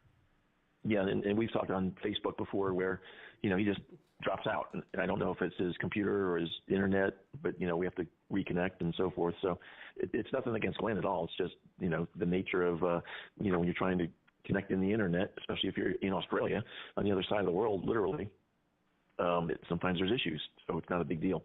But anyway, just as he was calling in, I started mentioning our quote-unquote friend, Bill Keep. And I wanted to kind of describe an analogy here because, Marco, when he was up in Washington, D.C., he did the video presentation, and then one of his thumbnails that he has, he's standing in front of a whiteboard with big letters on it, and he's on one side and Bill Keep's on the other, sort of pointing to the word, which said unread, which is the response I got from Bill Keep when I sent him an email saying, hey, you guys are on the wrong track, and I have the answer. Oh, Marco doesn't like puppies. Yeah. Okay. Answer key. He's a professor. So when I tell the professor I have the answer key, I mean it. And so his response was unread. So let me just do an analogy here. Let's say you were an athlete, okay, in a major sport where you had to be in really good physical condition in order just to compete, let alone dominate. Hold on a second. Let's tie this into Mad Dog. So you're on the Yankees, so you're on the Giants, so you may be part of the Knicks. Go ahead, keep going. Yeah, there you go. Let's make it the Yankees. We don't want to mention the Jets because, or the Giants really. Neither one of those teams is very good. Giants are a good football team. They have been good in past years, and maybe the Jets will be good this year. With Brett Favre, not Brett Favre, Aaron Rodgers on the team. So boring. Anyway, if you were an athlete and you didn't work out, then you would be a total failure, right? You would get crushed by your competition. If you were, let's say, he's struggling so hard. Why haven't these guys been canceled? Because they're not. You can't be canceled if you live in obscurity. If nobody knows you, how can you be canceled? Canceled from what? Their big success? and like, but the analogy here is that there's certain things that are critical. to Johnny says Scott has the answer key. Isn't that cheating? Y'all are so funny. certain fields. If you're an athlete, being in good physical condition, and it's bad dog, not mad dog, Scott and Peter. Come on, wake up. Is a priority. If you are, let's say, a minister, but then you just go around swearing and, saying the devil's going to take over, whatever. You're just saying crazy things that are inconsistent with whatever religion you're in. We'll push Satanism aside here for a second. that you would be basically rejected, ostracized, whatever. Now, if you're an academic, what is the one thing that an academic should be? They should be... Oh, Mad Dog is a sports analyst? Okay. Well-read. They should be a sponge for information. They should be taking in information from everywhere and processing it, analyzing it in their mind, going over it, trying to figure out, which pieces and parts make sense, which ones don't. You should be in that constant learning process as a professor. And when Bill Keep answered my email as unread, that made him look like an athlete that doesn't work out or a minister that doesn't believe in God. The fundamental thing is what he basically showed himself as being is unread as a academic. And to me, that's just the worst slap in his own face. Yeah, what academic journals has your papers been published in, Scott Johnson? Because it was... What business school are you a marketing professor and former dean of? Was brought on by himself. All I did was offer information, and he slapped himself in the face by saying unread. So I just wanted to make that point because I was making that point before Glenn called in, and I wanted to finish it up because I really think it's important, because Narco is kind of a hero of that MLM conference. He's the one that really got at least the first applause. I think maybe there was a little bit of applause, one or two presentations after he got done. But I think it was mainly because he got the applause, so they felt, well, we got to give this next person a little bit of applause too. So he's basically their hero. Now, since the conference, he's been rejected by most of the other anti-MLM Huns, as we call them, because he made some undisparaging remarks about Trump, and to most of the anti-MLM Huns, that's sacrilege. I mean, that is actually true what he's saying, and it's disappointing because it gives Scott and Peter something to chew on, and also it's just fucking stupid. Like, bro, we should all be able to agree that MLM is the biggest scam ever, right? Why the fuck does it matter where you stand politically? We can all agree that a scam is bad. I don't think liberals and conservatives would have disagreements about, cigarettes being unhealthy and not willing to support that message because they knew the other one repped a different color. It's so silly to me. But again, I'm a gentleman. I'm not going to say no names. Worst thing you can do, if you don't say that Donald Trump is the worst human being that's ever lived on the face of the earth since the beginning of time, then you must be crazy. And so, you had all this sort of alliances building, and then when he joked a little bit about Trump. Andrew says mini-inch mingles. I like that. They completely rejected him. So it's not the same environment as after he was done with the conference, that's for sure. But he's always stupid, so, that goes along with his name. So anyway, the 6 points that Glenn brought up is actually a reflection of the internet and most of the other anti-MLM Huns, including Narco, because Narco doesn't come up with anything new or unique. He's just copying everybody else, and he just says the same thing. It's the internet echo chamber, right? You just keep repeating what everyone else is saying, and enough people say it long enough, all of a sudden they think it's true. Now, I know it's not, but they think it's true. And by the way, I just finished Robert Fitzpatrick's book, Ponzi-nomics. It was the worst book I think I've read ever.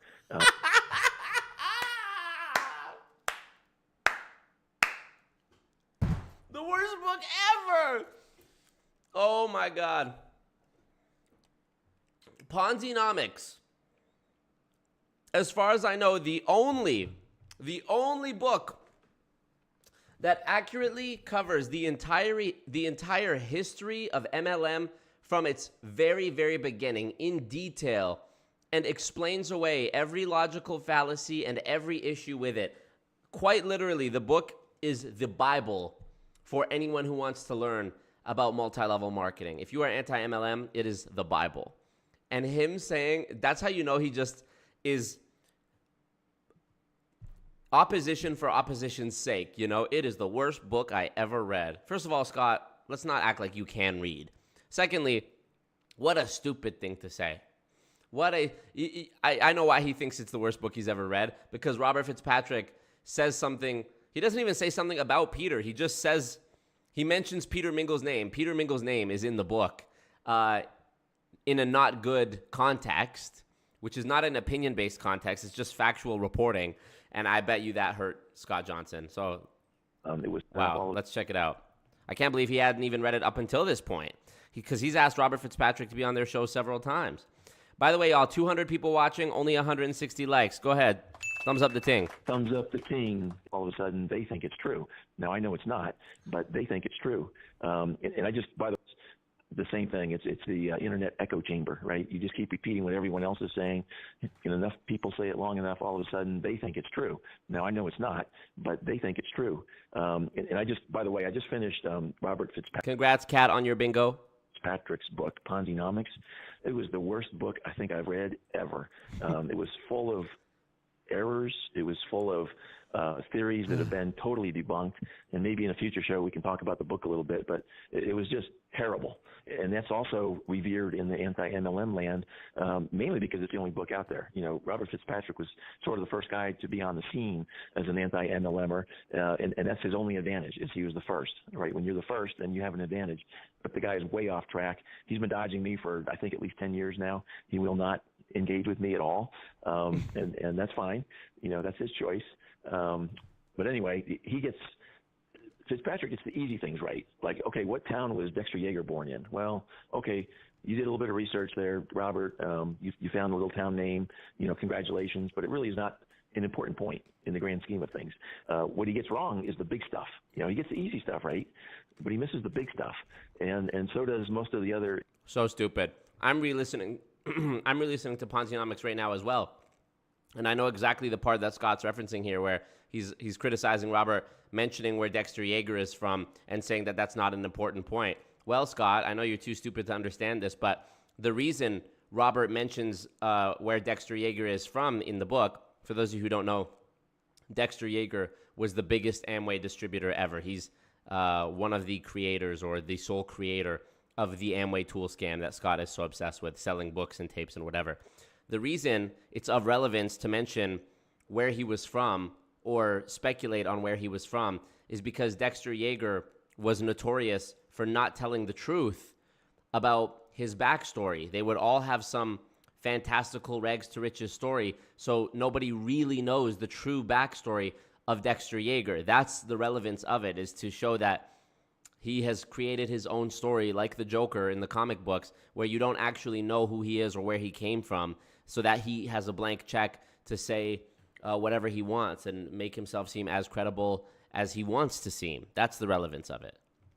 They're anti-MLM Huns. And so I wanted to kind of go over those 6 things that Glenn mentioned, and then when I get done mentioning them, I want to compare them to the Success by Health legal decision that came out last week, and just kind of go through how off base these people are. Okay, so the best I can sort of decipher the 6 points, Peter, because there was a little bit of the discussion in the middle. I wasn't quite sure, you know, if this was one of the points or maybe it was just a side discussion. But the 6 that I have written down is lost friendships. You know, Narco mentioned that at the beginning of his presentation, that he lost his best friend. Now, this best friend happens to be the guy that Narco cheated on a math test with. So, you know, if it's a convenience for Narco, then you're his best friend. Thank you, Drown the Scammers, for the super chat. Appreciate you. I don't consider, and I never cheated either, Peter. There's 2 of us now, and I never let anybody cheat. You know, if somebody wanted to cheat, I wouldn't let them, because again, I have morals and ethics, and like you said, even if you had no morals and ethics, why would you take the chance of getting caught and have to suffer the repercussions? Yeah, because I'm crazy. My parents would have kicked my ass. My parents would have kicked my ass if I was caught cheating. Time. Yep. Big time. You get your ass kicked a lot, don't you, Peter? Yeah, I would have gotten the belt. Yep. I would have gotten the belt. No doubt in my mind. I'll give you the belt when I meet you, Scott. apparently Narco's dad really doesn't care. He just kind of ignores him, and Narco hasn't talked to him, I think, in over a year now, because when his dad tries to give him advice like he should go to college, Narco doesn't take it. He did claim he finished the year. Now, he didn't say what his GPA was in college, but he said he did finish the year. So maybe you'll talk about that. I'm sure he got straight A's, I'm sure. Marco's definition, hold on a second. Marco's definition is a little bit like Tai Lopez. Tai Lopez is a self development guru kind of a guy. He says he reads like a book a day or whatever, and he finally gave up his definition of reading a book a day. He reads a couple of pages, says, I'm finished. I finished a book. So Marco finished. He probably finished college, just like Tai Lopez finishes books. So yeah, who knows? There you go. Yep. So I think a lot of these comments, these 6 comments, they're based on a couple things. One is naive, right? They're just mostly young, very young people. They don't understand how the world works, and they're just naive. They think that if their best friend, who was their best friend only because they let them cheat on their math test, had a different opinion on whether a particular business was a good thing or a bad thing, then that just wrecked their world, right? Because they just couldn't handle that they lost a friendship, a guy that let him cheat on his math test. And so it's just naivety and lack of worldly experience that you would be so upset by something like that. It just doesn't make sense. And actually, the guy that was in the MLM, when he said, they told me you would say something like that, it was extremely silly goose times. Thank you, Green 80, and yes, Silly Goose Times in full effect. Thank you, Green 80, and I appreciate you, all you guys, for the support today, for real, especially you, Legend Gaming, man. Immature. And NPAS, and all you guys dropping bags. Every bag, all bags are created equal, Right? To react like that is extremely immature. If someone ever turned me down when I was offering Amway, I never said that. I never. Yeah, dude, when Glenn comes back, it's going to be apocalypse. Gave them any kind of, pushback. In fact, we were even taught, my upline taught, if someone turns you down, the thing to think about is next. In other words, next person, next prospect. Don't even worry yourself if somebody says no. And so that just shows the immaturity. Now, the guy was only, I guess, 17, 18 years old. So, by definition, he was immature, just being young. But on top of that, he reacted immaturely. So, and that's just being naive and young and just not having many life experiences at all. The other thing that kind of goes... Can I go ahead. Can I jump in? Yeah. Because Marco and Glenn, both basically, since they both thought that this was such wonderful advice, and this is why Marco did such a great presentation, they basically say that the only industry that ever does anything like that is MLM. MLM is the only industry that basically says, you're going to get pushed away by people, and those people are bad. Anybody... This is just a clear indication. Now, I don't know what Glenn's business experience is, so maybe we should find out. But the reality is we know Marco has none. And that's another thing that Marco lies about. He says, both of us don't have any business experience. I've been running a business for over 20 years. You've been scamming. You're a scamming rat, fuck, loser, pussy, clot, Peter. Since when did I incorporate? I don't know, 2002, I think it was. So for 21 years, I've been running a quote-unquote official business. Before then, I was running as a sole proprietor. So the idea that he lies and says we have no business experience is just a lie. And he knows it, too. So he's just a liar. You don't have business experience, Peter. You have scammer experience. That's it. But anyway, the reality is that in many cases, anybody that's ever done anything great has been belittled by people that are around him. Some that are jealous, some that care a lot. So it's not just MLM. These guys think that this only happens in MLM. It's the only industry. Davon says it's not the only one, but because of duplication and the MLM system, it's made so much worse. Yeah, I think I might have missed it for a second there, but I think they're talking about recruiting. Yeah, no, it's not the only industry that recruits. Anybody that's done anything great, and maybe these guys don't know anybody who's done anything great or never read a book by anybody who's done anything great, realizes that people that belittle your efforts are almost like a universal thing for anybody that's ever done anything great. Yeah, you guys are a great example of that for me. How do you explain the fact that there are almost 61,000 people that subscribe to me on YouTube, Scott and Peter? They're all idiots, and yet your show that you've been doing for over 10 years that has virtually zero viewership or listenership, they just haven't found you yet, right? And for these guys to be making big issues about this is only MLM that ever does this. It's just flat out wrong and just really explains and exemplifies, displays their lack of business experience, which is another reason why we won't interview Mark. And Paz says, Peter is so Great. That's the only reason you don't like him. Yeah. Haters my motivators. Oh, he's saying he's not going to debate me now? To be making big issues about this is only MLM that ever does this. It's just flat out wrong and just really explains and exemplifies, displays their lack of business experience. Which is another reason why we won't.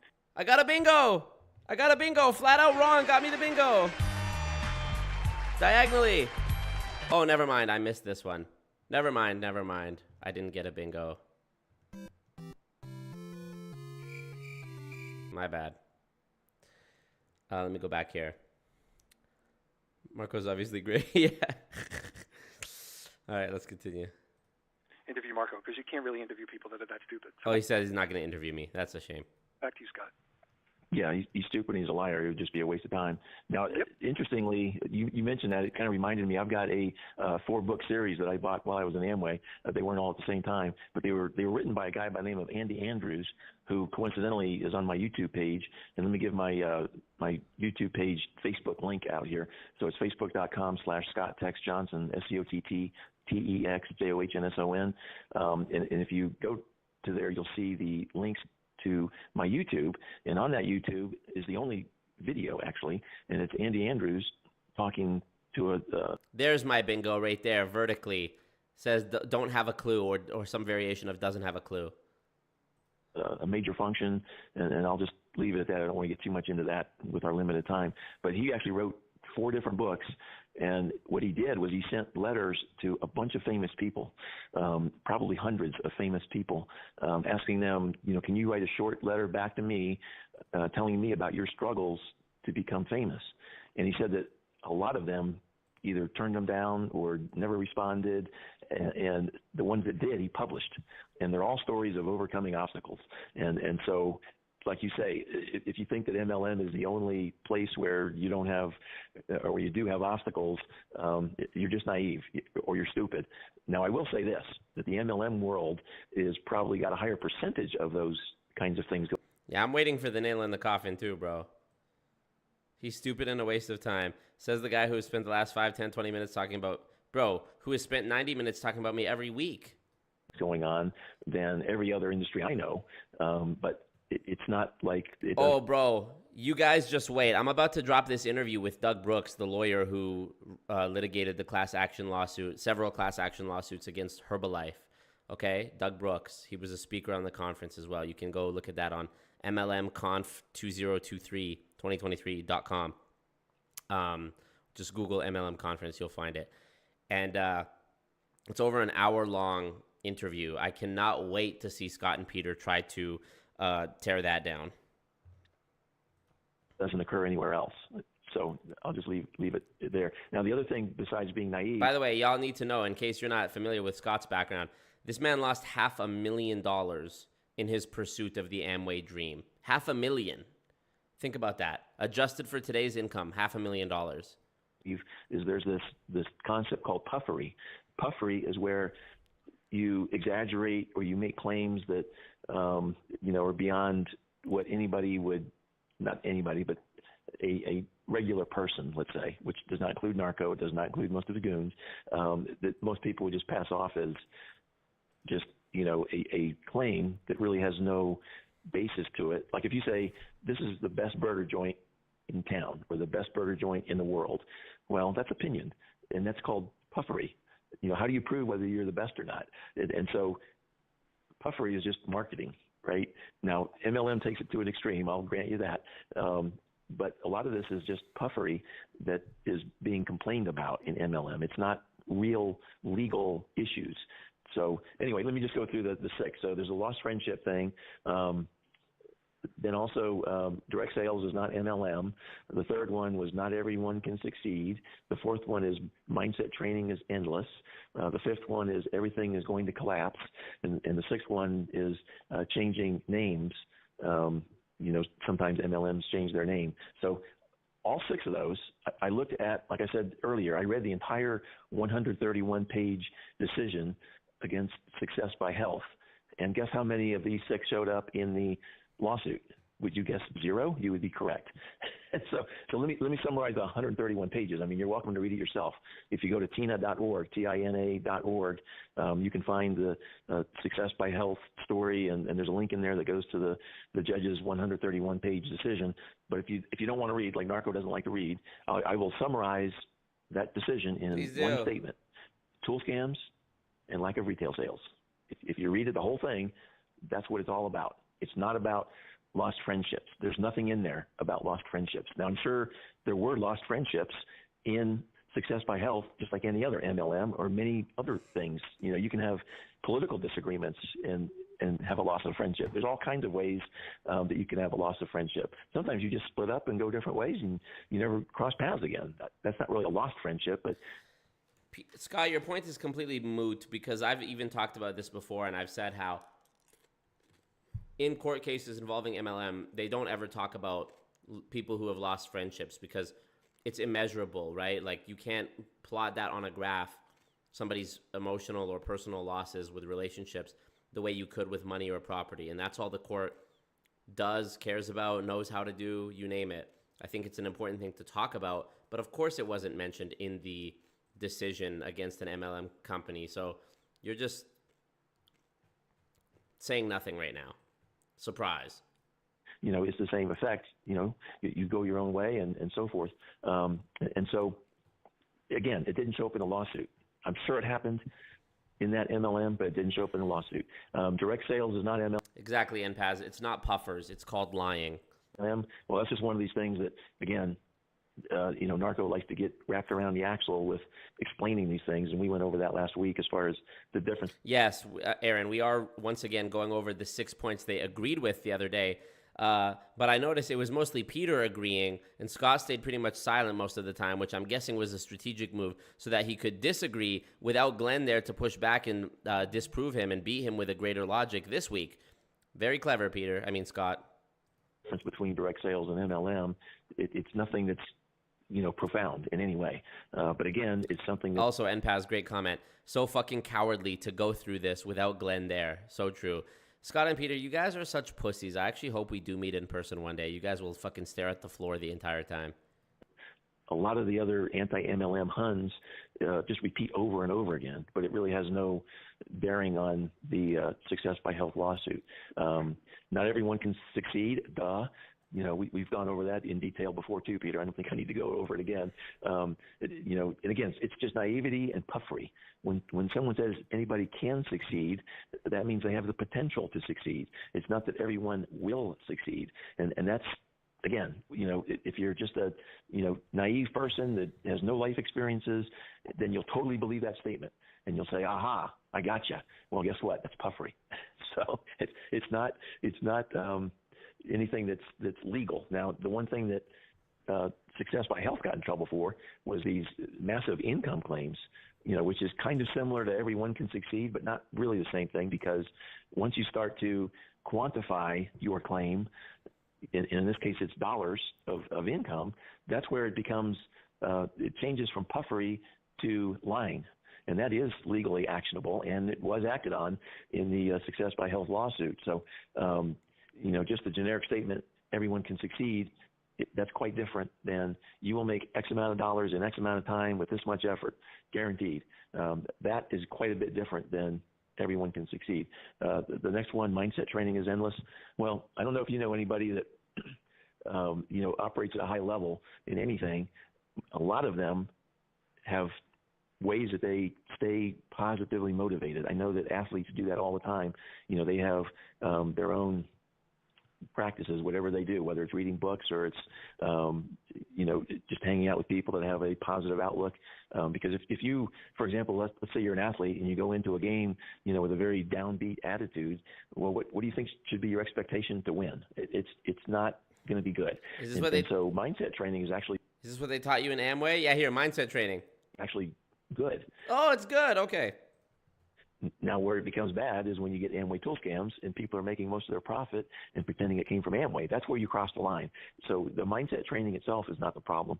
It's what you do behind the scenes. You know, I've always said that in MLM, a lot of things sound really good, but then when you learn about the two main things, the tool scam and the lack of retail sales, the same statement has a very different meaning.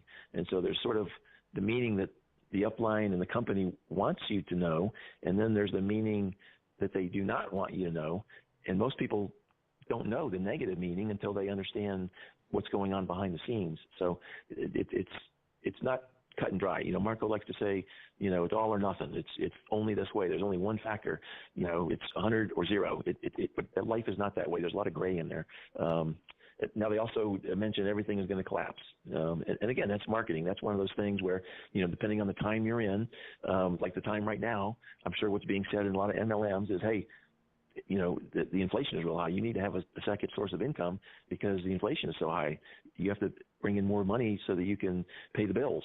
Back, when the economy collapsed in, 2007, 2008, and jobs were being threatened, well, you need another job because you might get laid off. So there's nothing wrong with that. There's nothing wrong with describing the current conditions and why it makes sense. Holy fuck, this is the nail in the coffin episode. This is so fucking boring. Yeah, Beyond says, Scott, that's a tool scam. They won't stare at the floor, they'll run. True. How about just don't lie, stupid? Yeah.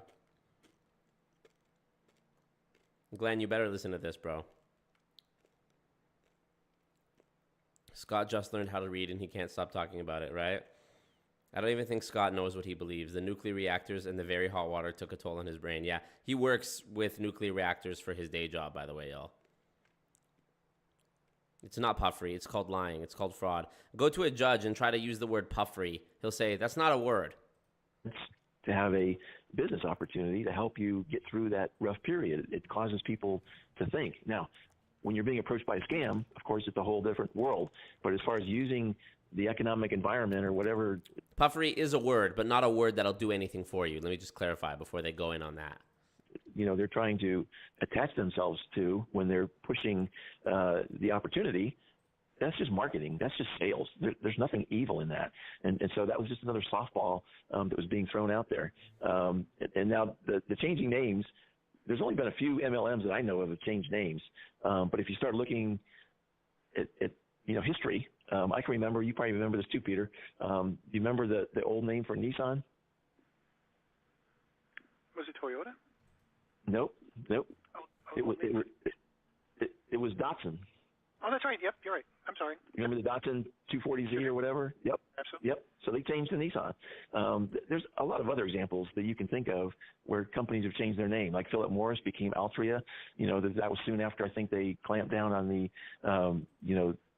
requiring cigarette companies to put a warning on their packages saying it could cause cancer and so forth. And they caught all of these companies lying, basically, that they knew it caused cancer and they were covering it up.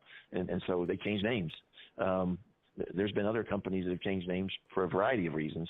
Some of them, they just thought it was a better marketing approach.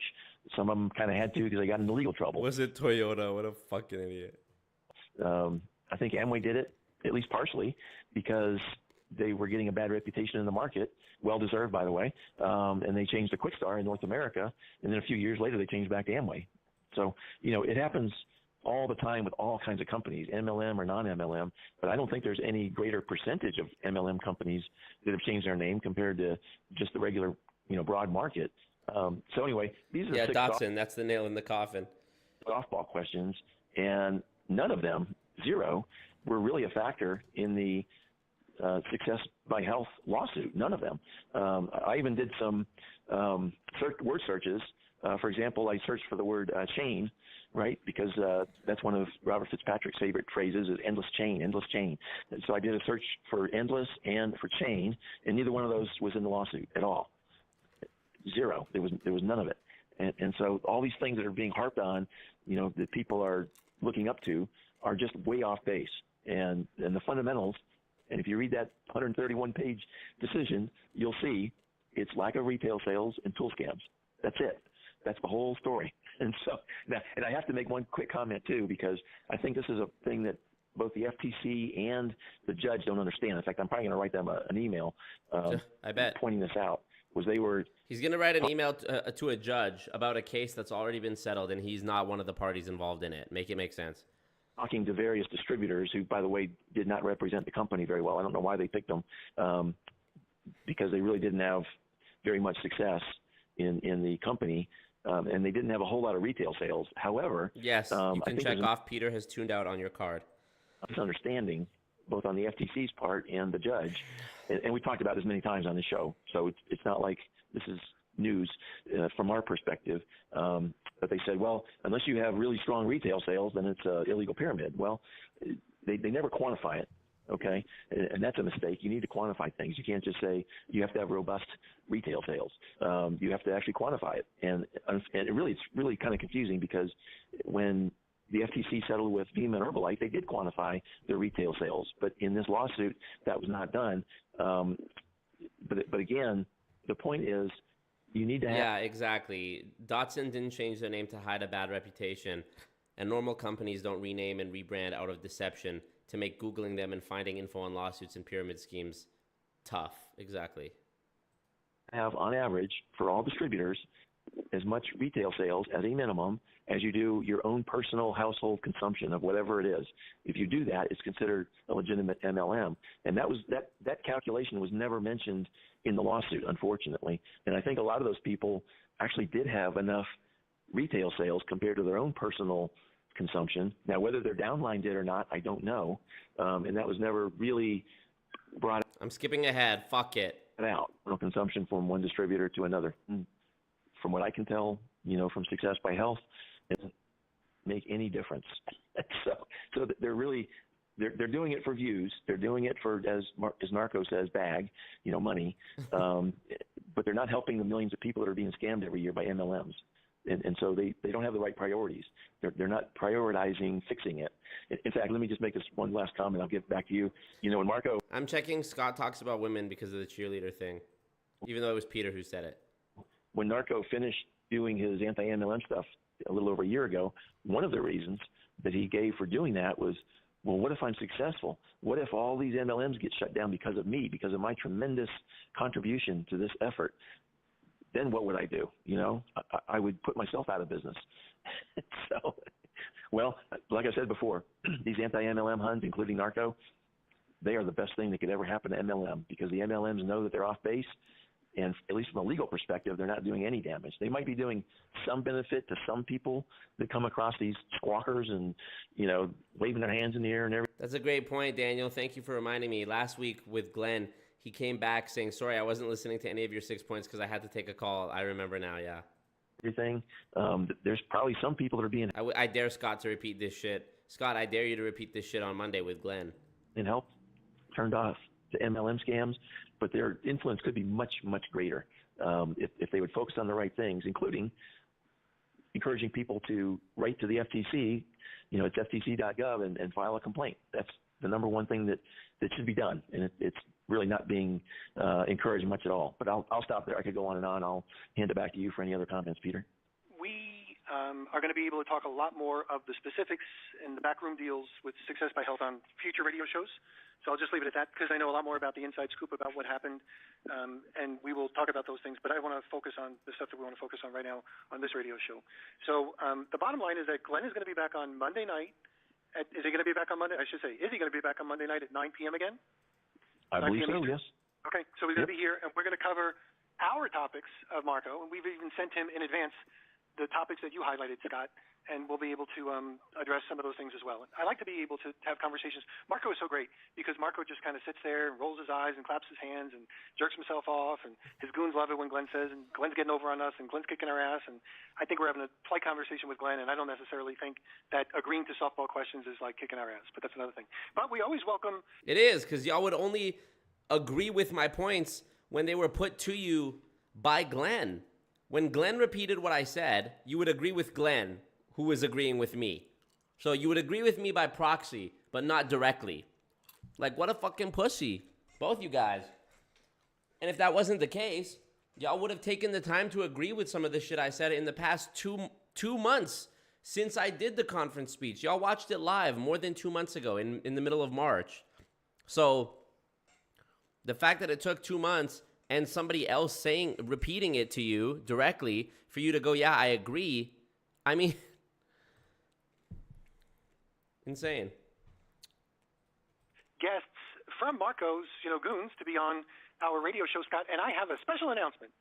I know that you have been talking to, we've already had Eliza here. We have another couple of people that might be lined up as well. So Marco's goons are lining up for radio shows on Building Fortunes Radio. But one of them is a gentleman who is known as Mad Dog Sports. Let's fucking go.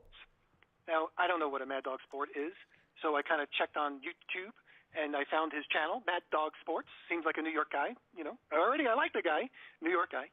And he likes the Yankees, not crazy about that. I was a Mets guy. Likes the Giants.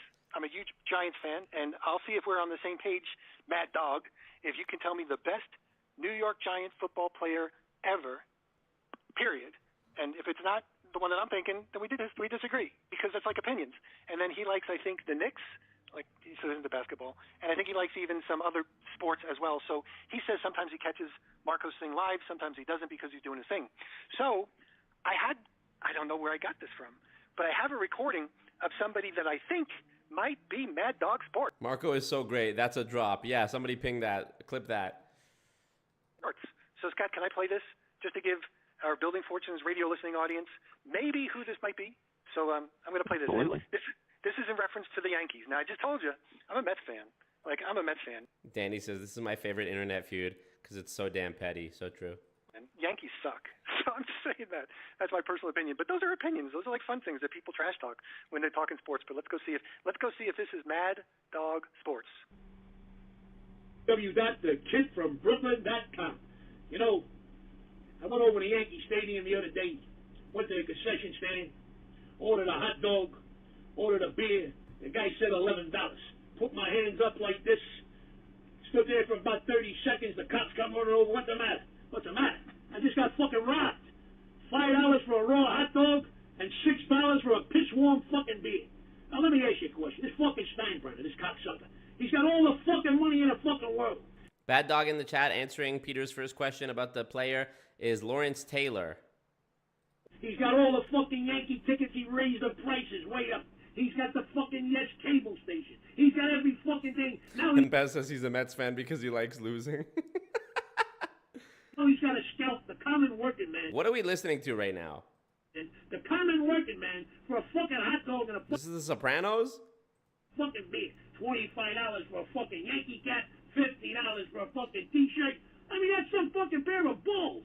I mean, where's the working man, the backbone, the national pastime in this country with the working man support of that fucking baseball? How's a guy going to take his wife and kids to fucking Yankee Stadium, buy them hot dogs, sodas, fucking ice cream, souvenirs? You got to go for $300-400 fucking dollars. You got to give the working man a break, Georgie. You're not doing the right fucking thing. You're selling piss-warm fucking beer, piss-warm fucking soda, raw fucking hot dogs, and you're robbing fucking people. What are you going to do with the fucking money? Take it to the fucking grave with you? But think about it, folks. Every time you go to Yankee Stadium, you go to them fucking concession stands, put your hands up like this, take it from the big man, and stay. So, Scott, I had to stop it because I didn't want him to say anything bad. So I think for some reason, I just don't think that's Mad Dog Sports' style. So that's my Yankee style. So because I'm an avid Met fan and he likes the Yankees, I'm changing his name. We're going to call him Fag Dog Sports. Or just Fag Dog for short. So just Fag Dog. So he might call himself whatever he calls himself. Why are y'all dissing him already? You guys haven't even beefed yet. There's the homophobic comment that I needed for this bottom line here. Why are y'all name calling already when you haven't even got a chance to talk to him? And now watch, if Bad Dog does go on their show, they'll be like so nice to him. Watch, they'll be sucking his dick. Taunting Mad Dog to be on your radio show, I'm just going to call him Fag Dog. So the reason why I say that too, Scott, is he says nasty things about us on Marco's chat. So that's kind of like, are you kidding me? So this guy, whatever he is, hopefully he joins us on the radio show and we can kind of chat. But that's what a real New Yorker sounds like for those people that might be listening in.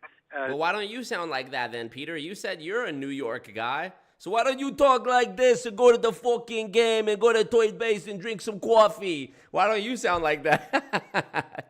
Playing with bingo cards relative to Marco. So Marco, if that doesn't demonetize your channel, at least on this one, I'm not sure what will. So anyway, so back to you, Scott. We're going to have Fag Dog, I think, on one of our radio shows. Yeah, he's scheduled right now for June 17th. You know, he has to go through all the NBA playoffs and everything. He says he's a super busy guy, even though he's mostly watching Narcos streams 3 times a week for 2 to 4 hours. But he's a really busy guy, right? And he has his own YouTube that he has to make videos for too. But he's a really busy guy. So we have to wait till after the NBA playoffs, apparently. Even though I'm sure there will be some Saturdays where they're not playing a playoff game, because once you get down to the semifinals and finals, it's not like there's a game every night, and they usually give them at least 2 days of rest, 3 days of rest when there's a change of location. So I don't accept that excuse. I think he's just trying to get up his courage, so to speak, quote unquote courage, to come on. I think he's shaking in his boots right now. He knows that he was shown up by Eliza. Yeah, he's a bad dog. Yeah, it's like I had a dog, not my dog, it was my roommate's dog in college senior year. His name was Fred, and he was just a puppy. You know, he would act up and do things all the time that the puppies do. And I would always go, Fred, you're a bad dog. So I'm looking forward to Bad Dog being on the show for sure. And you know, he'll tell us, you know, whatever's going on there. Wow. But I think he's just trying to get up his courage. You know, Eliza was on here twice. I think he wouldn't have been on here at all if Eliza hadn't come on. Now he has to show up a girl, right? And by the way, Eliza mentioned on a recent stream that she's really copacetic with narco, because she said when she was 16 years old, she also was a coke dealer, cocaine, not Coca-Cola, cocaine dealer. So they have something in common. That's wonderful. That's another start of a great relationship, right? Just like cheating on a math test, selling coke. You know, that's really good stuff that you can build a friendship on. Yep. It's a real good foundation to do that. So anyway, I guess we can wrap up unless you had demonetize this, Peter.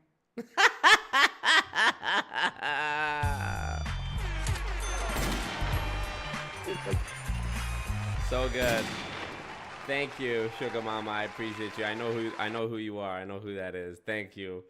Fuck. Oh my God, man. I can't believe this. I can't believe you've done this. Cheating on a math test, selling coke, you know, that's really good stuff that you can build a friendship on. It's a real good foundation to do that. So anyway, I guess we could wrap up unless you had something else you wanted. Oh, I did have one thing I wanted to mention, Peter, that I just remembered. You know, we've been following Nexium and all those things that have been going on for years. And part of that is Frank Parlato, who runs the Frank Report. Him and one of his employees, I guess, or at least someone that, you know, did the bookkeeping or something for him, were sued several years ago by the DOJ. And the judge just announced her punishment, not his yet, but he announced her punishment. She ended up pleading guilty to one minor offense, and the judge decided no prison time, no fine, no real punishment, except she pled guilty to a misdemeanor. That was the end result. I don't think Frank's in as good of a position, so we'll just have to see what happens, because she was kind of... Thank you, Yeehaw. Made it to Fort Nelson. Didn't have service. Going to watch the replay. Glad I could catch the end. Yes, thank you, thank you, thank you, thank you. Yeehaw. Yeehaw. It's bull wrangling time. Always in the background anyway. She was not really the ringleader, if you will. She was just sort of supporting Frank, as far as I can tell, with his... whether it be tax records or something. Frank was the real guy that was out there doing stuff. Thank you, Skylar. And we'll see what the judge thinks. We don't know yet, you know, what his punishment's going to be, if anything. But in fact, the Department of Justice recommended no prison term for her. I don't think they have the same opinion about Frank. In fact, I know they don't. I know they don't. One of the reasons is because at their sentencing, not the sentencing hearing, but the sort of the pre-hearing. I'm skipping ahead. That will help the judge make a decision for the Neora decision that was, buildingfortunesradio.com. So anyway, I just wanted to kind of give an update on Nexium and that kind of thing, and I'll hand it off to you. I guess we can close out unless there's something else you wanted to talk about. Nope, all good stuff. So for those people that are listening in, if you go to buildingfortunesradio.com/live, you'll be able to listen in live on Monday at 9 p.m. Eastern. And we'll put that up in a day or so on Building Fortunes Radio. And for those people that are unfamiliar with the way we do things, pretty good with the on bingo. blogtalkradio.com. They have a really great platform for recording. These are the things that Marco doesn't understand. Friggin' idiot. Like stupid Marco, retarded Marco doesn't understand these things. We do the recording on blogtalkradio.com. And if you go to blogtalkradio.com/Building Fortunes, you'll be able to hear all the different radio shows that we've done there. And then we record this live. So we put a link on buildingfortunesradio.com/live. And then because we use Blog Talk Radio, it gets posted on all all the different places, including like what Marco is listening to now, which is iHeart. So for people like Mad Dog who look at numbers on Blog Talk Radio and say, look at the numbers on Blog Talk Radio, well, do you think the numbers on iHeart Radio, genius, are going to show up on Blog Talk Radio's numbers? All right. Let's track down every single platform that BFR gets played and add up all of it to be generous and see. We don't even promote Blog Talk Radio, so like these people are just fucking stupid. Like if it like what the hell? Like you all those goons like retarded. But the reality is that we will be back on Monday, and then Scott, we do our regular shows on Saturday night at 8:30 p.m. Eastern time. And why don't you give them where they might be able to find you one more? LOL NPAS. I have a feeling Peter will be attacked by the FTC in the next year. Yep. One more time, and then we'll wrap it up. Yeah, my Facebook page, which has all the links to various things. It has 3 websites. Scott Tex Johnson, my all one word. YouTube link, the link to this radio show, and my email. And for those that... Yeah, exactly, Danny. Blogs and radio, both extinct. Their platform, Blog Talk Radio. Oh, so 2 out of 3 of those words don't happen anymore. Don't have Facebook, and they can't go anywhere near Facebook, and they're afraid of Facebook. The email is stoptheamwaytoolscam.yahoo.com, or excuse me, stoptheamwaytoolscam@yahoo.com. That's how you contact me via email, and we'll talk to any of Marco's Narco's goons. They're welcome to come on the show. It's everyone but Narco, basically. Narco's the only one that's not invited for all the reasons that you said and that I said multiple times. We're just not interested in interacting with him directly. You're not interested in getting clapped. So if you go to facebook.com and then /Scott Tex Johnson, SCOTTTEXJOHNSON, all one word, that's where you find all that information. So Peter, appreciate it. I'll let you close it out. And yeah, we're going to talk Monday with Glenn, talk about my takes from Marco's presentation at the FTC/Washington D.C. Can't believe they still haven't got to it, bro. DC MLM conference, which, by the way, we've covered a lot of these before. Oh yeah, just invite yourself. Thanks, Greenadian. Yeah, since I'm not invited, that works for me apparently. Like I mentioned earlier in this show, we had 2 shows already from me talking about my comments. Yeah, why not review? That's a good idea. I should just go on a hiatus of talking about BFR for 2 weeks and see how frustrated they get. See what they talk. They're still going to be talking about me. You know that, right? But we're going to start all over again at the beginning because we want to allow Glenn an opportunity to either agree or push back, and we can have some good discussion. Because when we presented them originally, there was nobody, with a different opinion. And I'm all for different opinions. Unlike, Bill Keep, the unread guy, I'm open to all opinions. I think that's the healthiest way to have a good debate. But all opinions except for Narcos, of course, because he's so stupid. So anyway, that's the site where you can find all that information. And I appreciate it, Peter. Excellent. All right, we'll catch everyone next week on Building Fortunes Radio. Thanks, everyone. Wow. You've been listening to Building Fortunes Radio on buildingfortunesradio.com. Thanks for listening. Be sure to check us out every Friday at 5 p.m.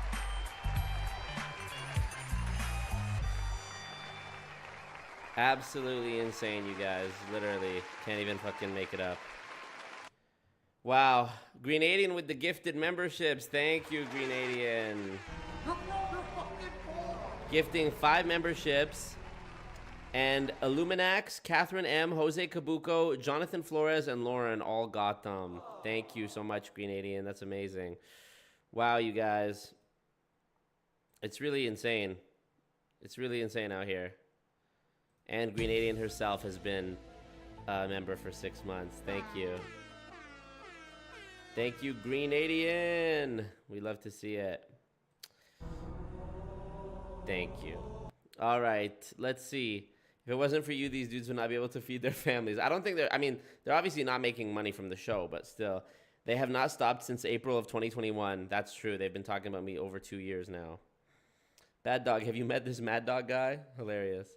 All right, you guys. Well, that was fucking boring as all get out. And for the show that they hyped up, it's always the shows that I don't expect that are the biggest bangers, and the shows that they hype up that always suck. That one absolutely sucked, bro. Wow. Scott, Peter, you never cease to amaze me with your stupidity, but I love y'all still. That was fucking painful.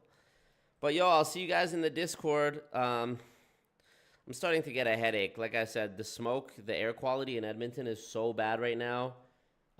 because of the forest fires, the smoke has completely rolled through. We're at like there's like a government warning to not even go outside because of the air quality. So, oh, and what's this?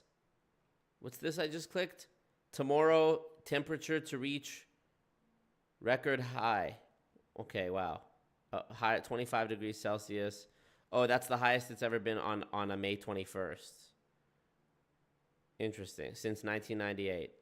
It's the hottest May 21st in Edmonton since 1998. And it's going to be smoky. Yay, yay. I'm going to die here. Yay, I'm going to die from breathing in air. Well, amazing. Appreciate you guys. One song before you get out of here. No, I can't. You ruined Marco. Nail in the coffin. R.I.P., right? All right, you guys. Really appreciate y'all. This was fun regardless. And I'll see you guys on the next one. Maybe I'll do a bonus stream on Monday just to get the, just to see what Glenn has to say. Because I know Glenn is going to clap them cheeks. Yeah, go back and listen from the beginning, bad dog. All right, guys. Appreciate you. Don't do drugs. Love you guys. Thank you so much for the support. Bags keep coming. I got to get the bag. Let's not let it slow down. Let's keep this momentum going. I like this. We need these bags. I'm about to be sued by Primerica, so. All right, y'all. Peace out. Where's the button? Marco. Ball. Come on, Marco. Fuck him. Fuck yeah, you stupid fucking asshole. Peace out. Obama. Thanks, Marco.